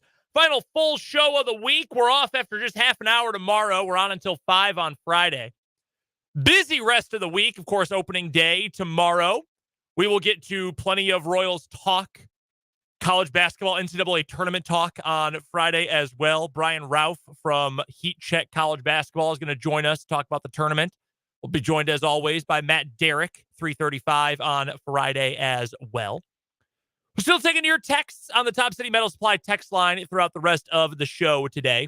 No more wasting money on metal pieces that leave you with unnecessary leftovers, because Top City Metal Supply will cut exact lengths of aluminum, steel, and stainless steel tailored to your project's specifications. So start optimizing your budget today with Top City Metal Supply on South Topeka Boulevard, just north of Forbes Field. You can also find us on YouTube. 580 Sports Talk is the name of our YouTube channel. The show is also live streaming on 580 Sports Talk on Twitter, WIBW News on Facebook, and at 580WIBW.com if you want to check out the YouTube video stream of the show. Coming up a little bit later on, Clark Hunt has finally responded to getting an F- grade in the NFLPA Chiefs report card. Did he ask if there was any way he could do some extra credit to pull it up to a D? That's one way to look at his comments. We will get to that here shortly. Also, the NCAA is trying to get rid of a certain type of bet that you can make on college sports. We'll see about that. That's coming up a little bit later on as well. But let's dive right in to our 580 Sports Talk headlines for the day. My first headline for you guys, we're going to go back to the college basketball coaching carousel. Latest updates there. Couple of big ones from the Bluegrass State. Louisville has finally found its head coach, Pat Kelsey, from the College of Charleston. They like to athletically just go by Charleston, though. The Cougars took them to the NCAA tournament each of the last 2 years. He has found success everywhere he has been. He will be the new head coach at Louisville. Prior to Charleston, he was on the other side of the state of South Carolina. He was rocking the hill at Winthrop. Also, once upon a time, had the UMass job for like 3 hours and then changed his mind and went back to Winthrop. He succeeded Greg Marshall at Winthrop, it should be noted. He did indeed. Weird guy, great coach, though. I mean, he's found a lot of success with a couple of programs down there. 261 and 122 in his career. He was 75 and 27 the last 3 years, or in his 3 years at Charleston, and 58 and 12 the last 2 years. So they were cooking. That's a good, traditionally pretty solid program in its league. Mm-hmm. And he had them running at warp speed. I think this is a good hire for Louisville. The bad part of this for the Cardinals is that they very publicly struck out with everyone else. Like, if this had been under wraps and they came up with, hey, we think the best culture and coaching fit for Louisville is Pat Kelsey, I think that looks better than we publicly got turned down by everyone else we tried. Yes, it's well known that Josh Schertz turned them down. That it was at the end between those two, and Schertz turned them down. I read as well. Did you guys? Sorry to interrupt. Did you see who said he would love to coach Louisville? I did see this. Rick Pitino. No. Oh no.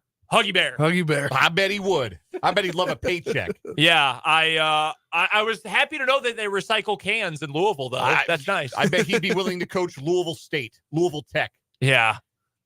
There were people who Southern Louisville. I did see people say that Scott Davenport would leave Bellarmine in Louisville and go coach the big team. I bet he would. I bet Huggins would go take that job. You've heard my opinion on Bob Huggins recently before. Bob Huggins has done a lot of good for a lot of people, especially in the state of West Virginia. It is now time for Bob Huggins to go away. It is time for him to disappear into whatever encampment in the woods he chooses to go to. He's going to do his charity fish fry coming up soon. Do you see the big drama with that? He's not doing it at WVU this year. Yeah. He's doing it in Charleston. Well, I wonder why. Yeah. Who could ever possibly guess why that would be? Sure, he'd coach Charleston Southern if they called.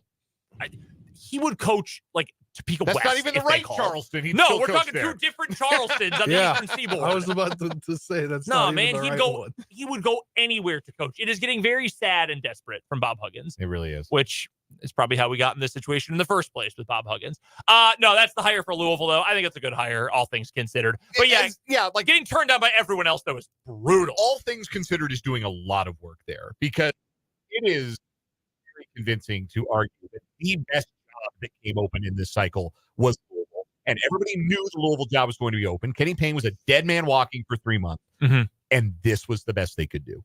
Because I don't mean that to slight Pat Kelsey, but like the Louisville job should have been appealing to any and everybody.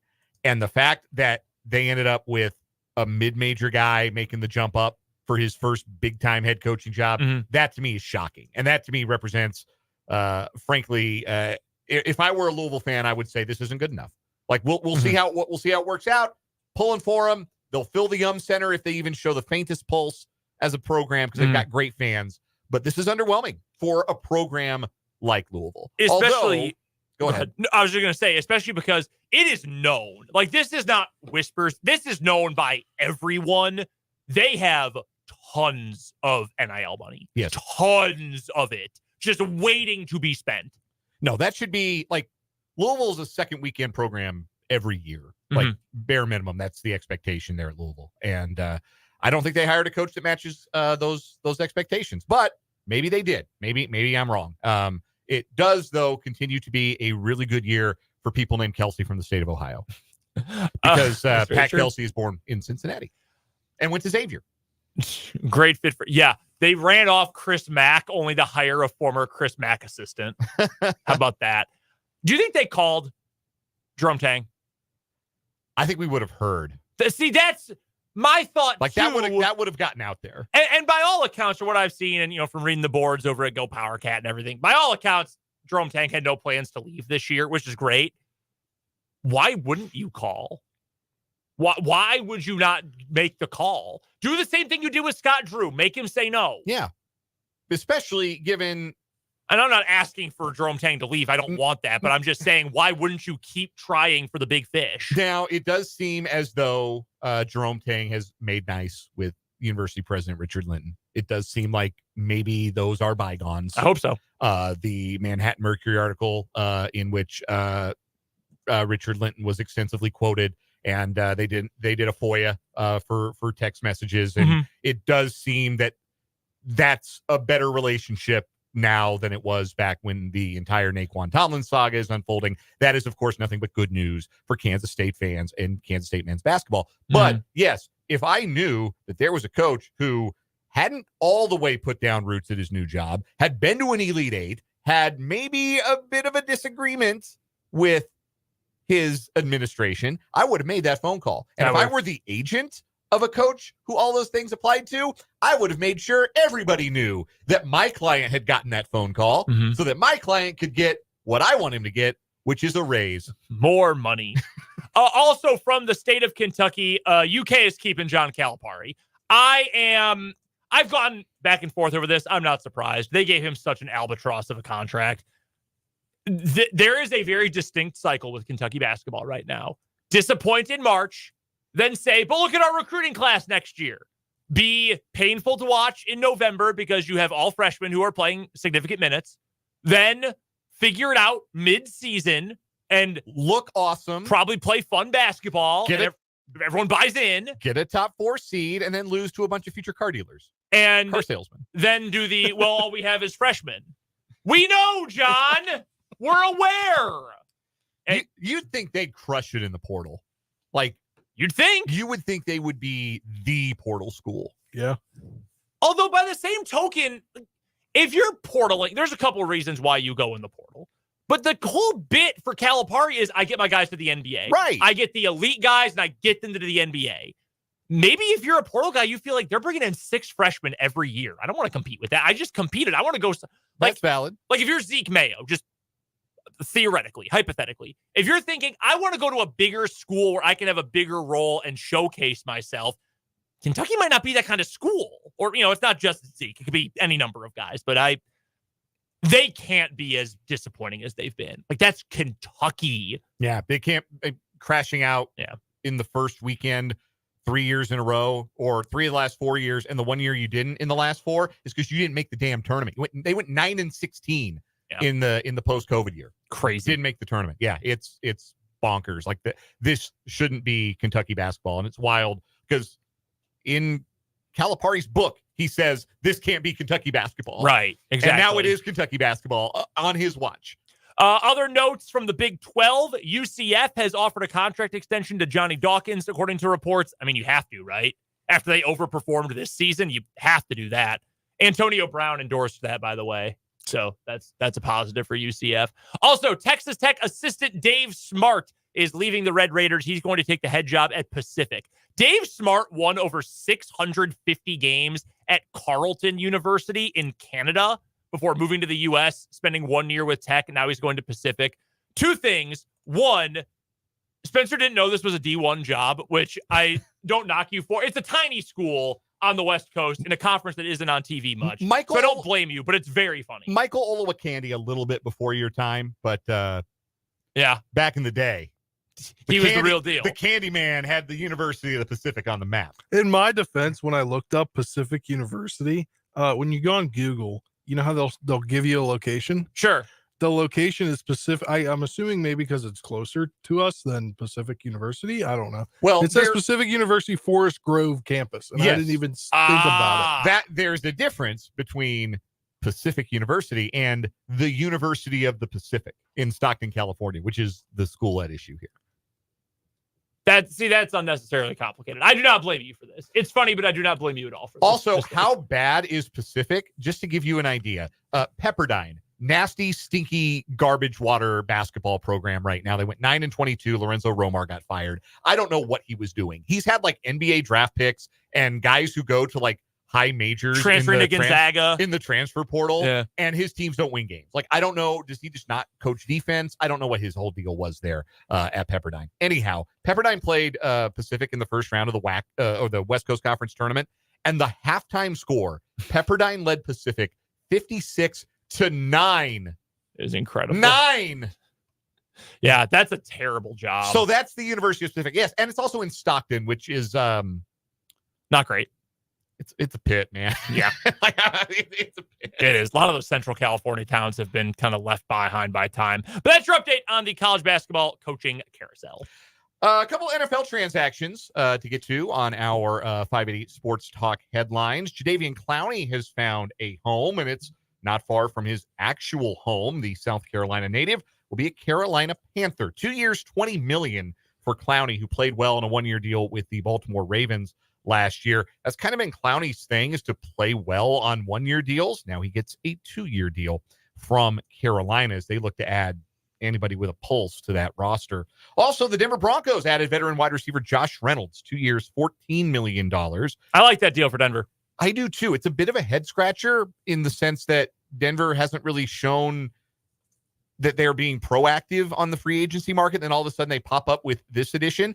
If I were Brett Veach, I would have done this deal. I would have done 2 for $14 for Josh Reynolds, just in a vacuum. If that was the dollar amount to get a player at a position of need, I would have done that. I think Josh Reynolds is solid. 40 catches, 5 touchdowns last year for Detroit as a wide receiver 3, as a slot guy. I like the player. That's a good addition for Denver. No, I agreed wholeheartedly. That was a guy I had my eye on from the very beginning in terms of a possible veteran free agent acquisition for the Chiefs. But that's one of the few moves for Denver this offseason that I actually say, no, I think that's positive. But you're right. Okay, I'm sorry. This isn't a perfect comparison. I'm sorry to bring up the Rockies and something that will make you upset. This is sort of like giving a huge contract to Chris Bryant. like it's obviously 2 very different dollar values, but the Rockies, we have heard what you think about the Colorado Rockies. And then they don't bring back their own guy who is beloved in Nolan Arenado, well documented, but then let's just throw a ton of cash at a dude who has been totally destroyed by injuries, who's a name but has lost a lot of physical ability. This is actually a little bit more of an analog would been if the Rockies this year had signed like Wandy Peralta to a 3-year deal. Like, oh, neat, we've got a quality left-handed reliever. Great. How does that materially make you better? Right. And like for the Broncos, all of these moves to do nothing but run back last year's bummy team. And now you add a plus player, which is good. You want better players. I don't disagree. Is he the new slant boy? Is he going to be Sean Payton's new slant boy? Maybe. Michael Thomas? That wouldn't be bad. He probably will outproduce Jerry Jeudy. That's not hard to do. No. Certainly not hard to do. So, yeah, I just don't really get what they're doing. Like we talked about in the 4 o'clock hour. I don't know what the plan is, and I don't understand the plan at all. What's your first headline, Spencer? The rumors have been squashed. The Chiefs in Jackson County, they agree to a new lease. So I don't know if you guys have been seeing this, but like people have been tying the Chiefs to moving over like randomly over the last couple weeks. Well, so the Chiefs have been talking about how if they don't get this tax passed on April 2nd, that they will, what did Mark Donovan say? Explore all options or something like that. The catchphrase. Yeah. Which that was run with by known Mike Florio, that it was supposed to mean like, well, what if the Chiefs moved to Portland? Like, what if they could move anywhere? If they were going to move, they were going to move to Johnson County. Like they were going to move over the state line. Yeah. But they had a press conference today at Arrowhead. They announced a new lease, which supersedes their old one, which was set to expire in January 2031. It now starts January 1st next year, runs through 2050 with 3 5-year club options through 2065. They also explored the lease with the land that they will be granted to use once the Royals move to their downtown ballpark. Basically, Jackson County won't be responsible for the demolition of Kauffman Stadium. The team will bear all those costs and the permits, but they'll be the lease permits a new bond issue that can help fund that project. They'll also be responsible for paying $1.1 million per year plus percentage rent. They'll also have to get the liability or casualty insurance for it. But the Chiefs are staying, and it looks like they're getting closer to the what they unveiled a few weeks ago.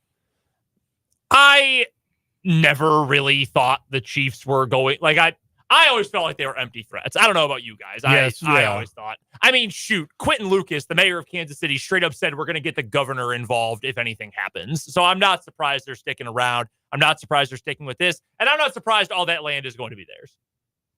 No. None of that is a shock to me. I think they could use that land differently, but that's just my opinion. Where Kauffman is right now? Yeah. What? Because I assume they're going to put restaurants and hotels and stuff there. Well, that's not what they unveiled. What? So what? They unveiled like a green space with like a concert venue area, like an outdoor pre-game tailgate thing. Interesting. And then like new walkways and whatever. They didn't unveil anything about demolishing it and making a hotel maybe or something, restaurants, which I think would be the smartest move they could do. I mean, yeah, that's kind of the industry standard, right? That's I guess I'm seeing the rendering now. Strange. I agree. That is somewhat strange. I don't want to go to a concert there. It's not. I don't think it's a concert. I think it's more just like an amphitheater for pregame concert. Okay. Like if you have, I don't know, Tech 9 go out there and do a pregame concert. No, good call. It will indeed be Tech 9. He will do it. He might just live there. It's like a Vegas residency, but it's Tech 9 doing pregame concerts before every Chiefs home game. Just 20 minutes of Red Kingdom. He's the Chiefs version of like Danny Gans. Just all the pregame stuff. Oh my gosh. Next headline for me on today's 580 Sports Talk headlines. Can I interest you in some sports media rumors? Sure. The rumor mill's spinning. According to Andrew Marchand of The Athletic, everybody is trying to go get Jason Kelce. He is the hottest commodity for the TV football analyst desks right now. But according to Andrew Marchand, ESPN is trying to add him to the pregame desk for Monday Night Football. It also says Larry Fitzgerald might not be long for the Monday Night Football desk as a part-time contributor. His contract expired. I like Larry Fitz. Good guy, great player. He added less than nothing to the Monday Night Football set, to be honest with you. So not a surprise there. I don't remember a single thing he's ever said out loud. Additionally, part of this report, interested in bringing in Kelce to replace Robert Griffin III.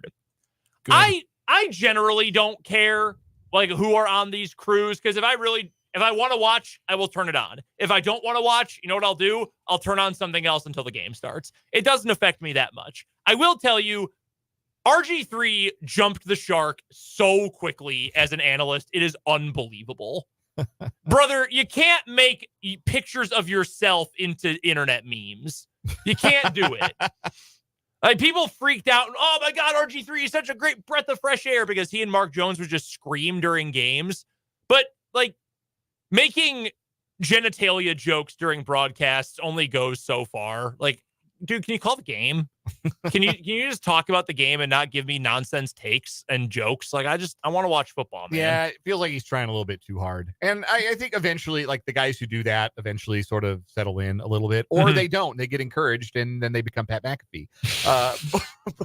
We have some other breaking sports media news at ESPN. Oh. Long-term ESPN Sports Center anchor John Anderson is going to retire at the end of June. Packer fan. Wisconsin guy. He's been on TV for forever. I don't know if it's his podcast or he was. He's got one. It's Inside Wisconsin. Yeah, show. Wisconsin sports podcast. He just announced that he's done after June. It is kind of crazy how the network has lost so many people you recognize. Yeah. I mean, that's the turnover. It's the natural turnover. I feel like it. Right. Where they, especially with the climate of the economy right now, you can get like two people that are young for what you're paying him. I guess it just comes down to so many people have been there for so long. Or that, yeah. They're spending money on, sports rights, broadcast rights. Stephen A. Smith, Pat McAfee, they've got like their 4 or 5, Chris Russo, like the stars of the network. And then like the second tier guys, they're forcing those guys out. There's not the Kenny Maynes, the John Andersons, guys like that, less prominent or gone altogether. Yeah, kind of wild. Yeah, Jason Kelce, he'll be somewhere. He will be on a pregame show this fall. I would like to know what his pregame or what his sports media attire would be. I mean, he has to dress up like a goof, right? Yeah. I feel like he has to. Like the local, like if he's doing a Packer game, probably wear a cheese head. Probably. Some headwear. Because he's not going to wear your suit. He's not going to do the Corso thing, but like I feel like headwear could be his thing. I can like see really that. Elaborate hats. Yeah. I mean, look at the one he wore at that championship race. Yes. I can see it. That's my vision for Jason Kelce. Lots of elaborate hats. Any other headlines for either of the two of you? Yeah, I have one. Let's go. Near and dear to my heart. The talks of luring the Washington Capitals and Wizards out of D.C. to Northern Virginia are dead. Yeah, it's been a bad couple of weeks for suburbs wanting to get sports teams. I think you leave them in their city. Because Chicago's going through the same thing. Yeah. They are now, after they bulldozed a whole horse track to build a stadium, they're now saying, yeah, we're out. We're going to try to build downtown again. Are we going to rebuild the horse track? I don't think so. But I miss Arlington Park so much. With the Capitals and Wizards, there was a whole thing 3 months ago, December. They made this whole thing. It's going to happen, whatever. So basically the owner, Ted Leonsis, is like aligned with Glenn Youngkin, the Virginia governor, but the Virginia governor is not aligned with their House of Representatives or General Assembly. Yeah. And they killed it. And basically he got $15 more million from DC than he was originally offered. He was offered $500 million to help renovate, and he got $515 million. That's not bad. Yeah. Not a bad deal. Beltway politics insider Spencer Dupuis also back on the show. And just saw him hugging the DC mayor. Oh, there you go. For the last 3 months, they've been hating each other. Gotta love politics. No kidding. Perfect way to end 580 Sports Talk headlines for today. When we come back, the NCAA making some waves today in the sports gambling world. Maybe not the way you expect. That's coming up on 580 Sports Talk.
earlier today, Charlie Baker, the president of the NCAA, called for a ban in sports that have legal sports wagering on prop bets for college sports. You ever put down a college football or basketball prop?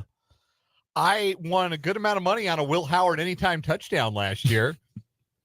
Yeah, I don't do it all the time, but I have been known to from time to time. Not I frequently. failed in a player prop. What am I thinking of here? What's when you connect parlay in the national championship a few years ago, where I had Brian Robinson scoring a touchdown and Jameson Williams scoring a touchdown. Yeah, he ripped up his knee in that game. Yeah. Didn't go so well in that one. That's danger of the parlays. So here is what Charlie Baker had to say. Sports betting issues are on the rise across the country, with prop bets continuing to threaten the integrity and competition and leading to student athletes and professional athletes getting harassed. The NCAA has been working with states to deal with these threats, and many are responding by banning college prop bets. This is on the heels of course, the report that Jonte Porter of the Raptors has been maybe involved in some shady gambling business. So Baker goes on to add this, saying he does not want prop bets to become a legal issue at the collegiate level. Quote, this week we will be contacting officials across the country in states that still allow these bets and ask them to join Ohio, Vermont, Maryland, and many others and remove college prop bets from all betting markets. The NCAA is drawing the line on sports betting to protect student athletes and to protect the integrity of the game. Issues across the country these last several days show there is more work to be done. Now, it is important to note you can indeed make these bets in the state of Kansas. Yes. And as we were saying, we have. Mm-hmm. And I seem to remember Jalen Wilson over on rebounds being particularly profitable back in the... It's pretty much how I bought my house. It was remarkable. It just kept hitting. The books never caught up after that slow start to the year when he was suspended. He was incredible that year. I remember it well. Free money. So I'm willing to play devil's advocate a bit here on this. Full disclosure, I have in the past been paid to endorse gambling products. Full disclosure. I feel like I should say that every time I discuss gambling on this program, so you be honest about where I'm coming from on Sure. this. I'll be the devil's advocate on this, though, because like gambling on this stuff existed before it was on our phones, in all our pockets. Yep. Basically, and was legal in as many states as it is now legal in. What legal gambling does is it allows for steady regulation. And without that regulation, then we would never have heard about the Jonte Porter thing. We would never have heard about that. Yep. We would never have heard about those Iowa and Iowa State student athletes who were placing bets on their games they were involved in. In particular, there were some football players betting on games that they were involved in. Now, they couldn't be held legally liable because there were some questionable, legally questionable tactics used by the, I guess, for lack of a better way to put it, the spyware that is used to track some of this gambling data. Yeah. So it was legally iffy. So that's why the charges got dropped against a bunch of these athletes. You may have heard about charges dropped against Iowa and Iowa State student athletes. That doesn't mean they weren't gambling. It just means that they couldn't be prosecuted. Right. Like the case wasn't very strong. So we wouldn't know about those things if this stuff wasn't legal. Like the regulation of it is what brings this stuff to light. And it's working. It is.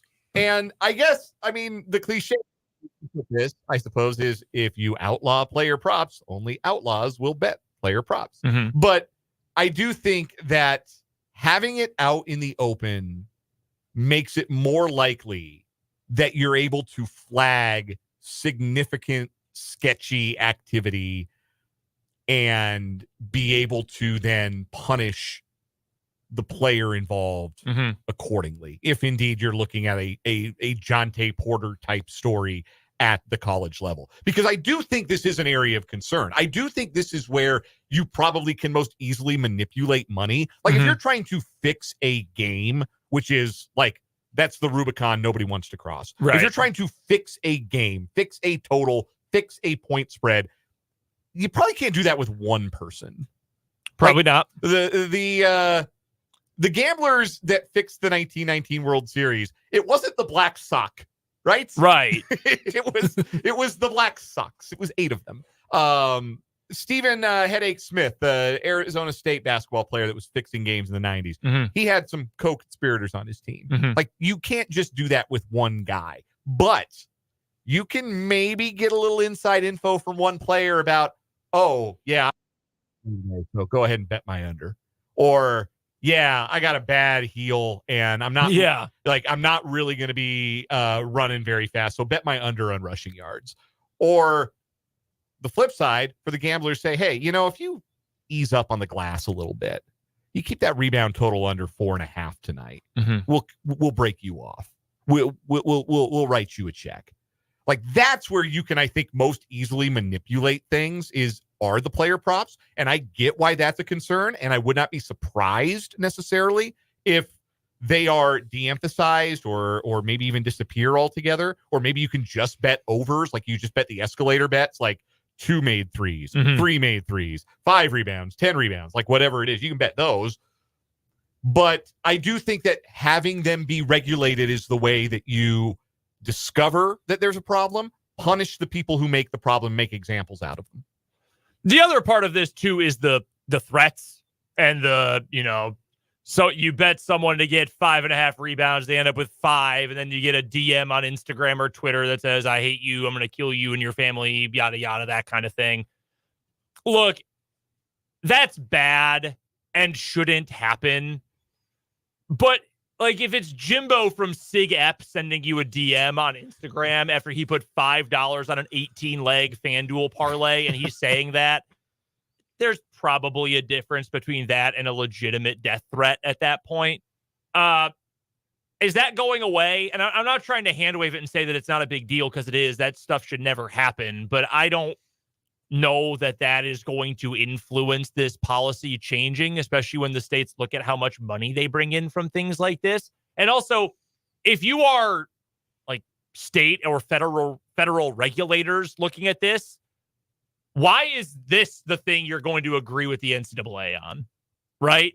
Like, you've handed them L after L after L after L for years now, and all of a sudden, well, we're worried about the players. Are you sure? Because all of the other lawsuits we've been dealing with involving you have indicated you're not worried about the players. Right. So why should we believe that this is altruistic?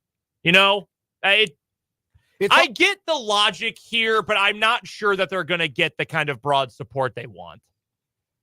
It was very, very cute that the NCAA thinks they have any power at all to do anything of any kind. Well, there's that too. Like that they still have any kind of stroke. Like, that's very nice. Yeah, I don't know. I have a hard time seeing anything like this changing. Like, in some states, it would have to be the professional leagues would have to decide. Like, the NBA would have to decide after they do their Jonte Porter investigation that, hey man, this isn't worth the trouble. Like, we would like to not have you offer these over under player props. You take away those NBA player props, and Caden, Braden, Jaden, and Bladen would all just lose their minds. Delta Upsilon would never be the same. I follow at least one person on Twitter who I think has been able to like buy a new car in the back of Simone Fontecchio player props this year. I will say I saw something Outside the Lines did a series on SportsCenter a few weeks ago about the proliferation of gambling on sports in the U.S. And they shared clips from these students. I think it was at the University of Rhode Island. And they just got together and they just hung out in their house, and all they did was talk gambling and like cheer on their individual props and bets and whatnot. And I thought, man, and I know it didn't become legal until I was already out of school, then stop people from doing it while I was in school. And like, I like to talk about bets with you guys or for show content, or we love to go to Prairie Band. And I like to place wagers down. Yes. I will talk. I'm not anti-sports gambling. I'm not going to be prudish about the existence of sports gambling. And I will talk about it with my friends. I've got some who do, some who don't. I'll text them about, hey, what'd you have in this game? Do you have any action on this? Whatever. But they show these guys, like, their whole lives revolved around it and revolved around like, oh my, I've hit 11 of the first 19 legs, guys. Like we're so close to $1 billion from DraftKings. We are so close. Dude, rock. I need you to take a break. Like I need you to learn to paint or learn to crochet or something else. Like you've got to step back from this. The other thing too is I think that there have been a lot of people, at least social media that I can see, that are like trending more prudish about the existence of sports gambling. I agree. And that same thing. Pointing at every story because like it's not good for two of the four major sports to be presently embroiled in gambling scandals. Like that's not what you want. But also when people say, well, the next logical step is you're going to start seeing game fixing. You're going to start seeing this, that. The one reason I'm not concerned about this, and we have a texter from the 785 on the Top City Metal Supply text line that hits the nail on the head. Going back to the 1919 Black Sox, the players back then, the texter says, were making grocery clerk money. That is what that is 100% true because that's what they were also literally grocery clerks in the offseason. And many times in the morning before they would go and try to get a hit off of Christy Mathewson. Like that was life back then. So what the gamblers offered in the Black Sox scandal that being a professional athlete back then could not was in fact life-changing money. That is no longer the case. The gamblers can no longer offer life-changing money to professional athletes. It's already there. They're already making it.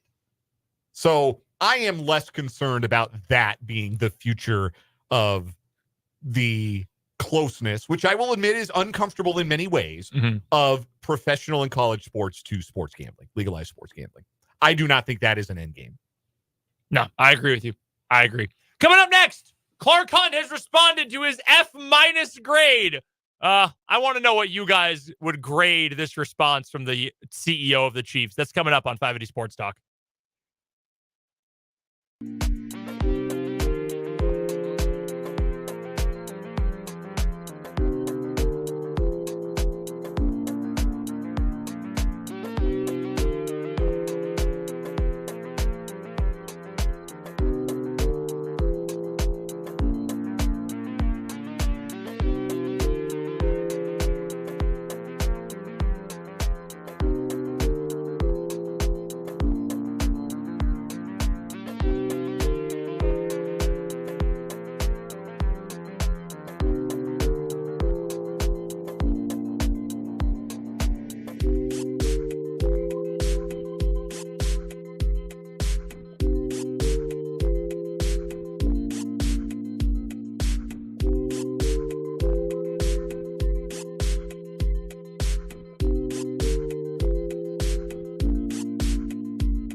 Wrapping things up on 580 Sports Talk today. Brendan, Dan, and Spencer.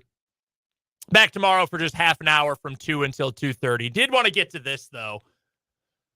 Clark Hunt has responded to his F- grade in the NFLPA report cards. And here is what he told Nate Taylor of The Athletic. Quote, "We are making some pretty significant investments in the training facility this year, and we'll continue to do that. We've outgrown that building in a number of ways."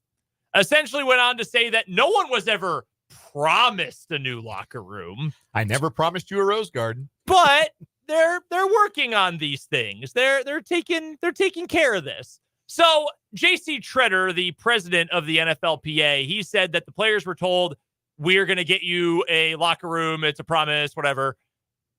Clark Hunt said that's not true. Quote, "I have spoken to some of our veteran players about that, and they've confirmed to me that it was a miscommunication. Certainly, I personally never said anything to them about a renovation of the locker room. It was a misunderstanding." Willie Gay, who is no longer a Chief, he backed up Clark Hunt, saying no one ever said, hey, you guys get a renovation if you win the Super Bowl. I don't necessarily know that that is specifically what the other players thought. They clearly were under the assumption that there were going to be improvements, though, which never came. Enough people were that he got an F-. Remember, that's an average grade. Like that is an average from the it says 47 Chiefs players filled out their surveys and submitted them. So your average of 47 grades was an F-. That's not good. I love this quote too from Willie Gay. But bleep, we are winning Super Bowls. So at the end of the day, how much can we argue? Hey, the facility is falling apart, but we won the second Super Bowl in 2 years. I love Clark Hunt as a person. End quote. This sounds like someone who wishes he was back with the Chiefs and didn't just sign to play for Dennis Allen. There's also a great anecdote to lead off this piece. And again, Nate Taylor and Kalen Kaler at The Athletic put this together. Patrick Mahomes entered the Kansas City Chiefs training facility last summer for a session of work not involving passing the ball. He was there filming one of his T-Mobile commercials. Those commercials where he's on the practice field, those are actually in the Chiefs facility. Yes, they're 1 Arrowhead Drive, yeah. So during a break, after several takes under bright production lights, Mahomes approached team president Mark Donovan to discuss one problem, the lack of air conditioning. Mahomes simply said, "Come on, man." And Donovan responded by nodding. And then it goes into it being so suffocatingly hot that Andy Reid was sweating through a windbreaker during practice one day. Don't wear the windbreaker, man. Yeah, I probably would just wear a T-shirt. Or a Hawaiian shirt. There are a lot of great Willie Gay quotes in this article. There really are. Money was spent very tightly around there, Gay said of the Chiefs. When we did get something, whether it was a chair or a T-shirt, it was like, man, we got new chairs. That was a big upgrade. We enjoyed the small things that we got. Shout out to Willie Gay sounding like all of our parents. This is also like me when I lived alone in my apartment. Like, oh, I have a table now. Oh, me anytime. I can store food in my fridge. Me every time the St. Jude Radiothon comes around and we get the new T-shirt. Hey, we got a new shirt. I could wear this to work out, and then I don't work out. So I could wear this to mow the lawn. I don't know if this was an F- response from Clark Hunt. I'm not giving it an A, though. No doubt about that for sure. Coming up next, we'll wrap up 580 Sports Talk with the final word.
Sports Talk with a quick final word. Don't forget, we are done tomorrow at 2:30. We're only on for half an hour before Royals baseball, so join us then. All three of us will be here. Right now, final word time, Dan.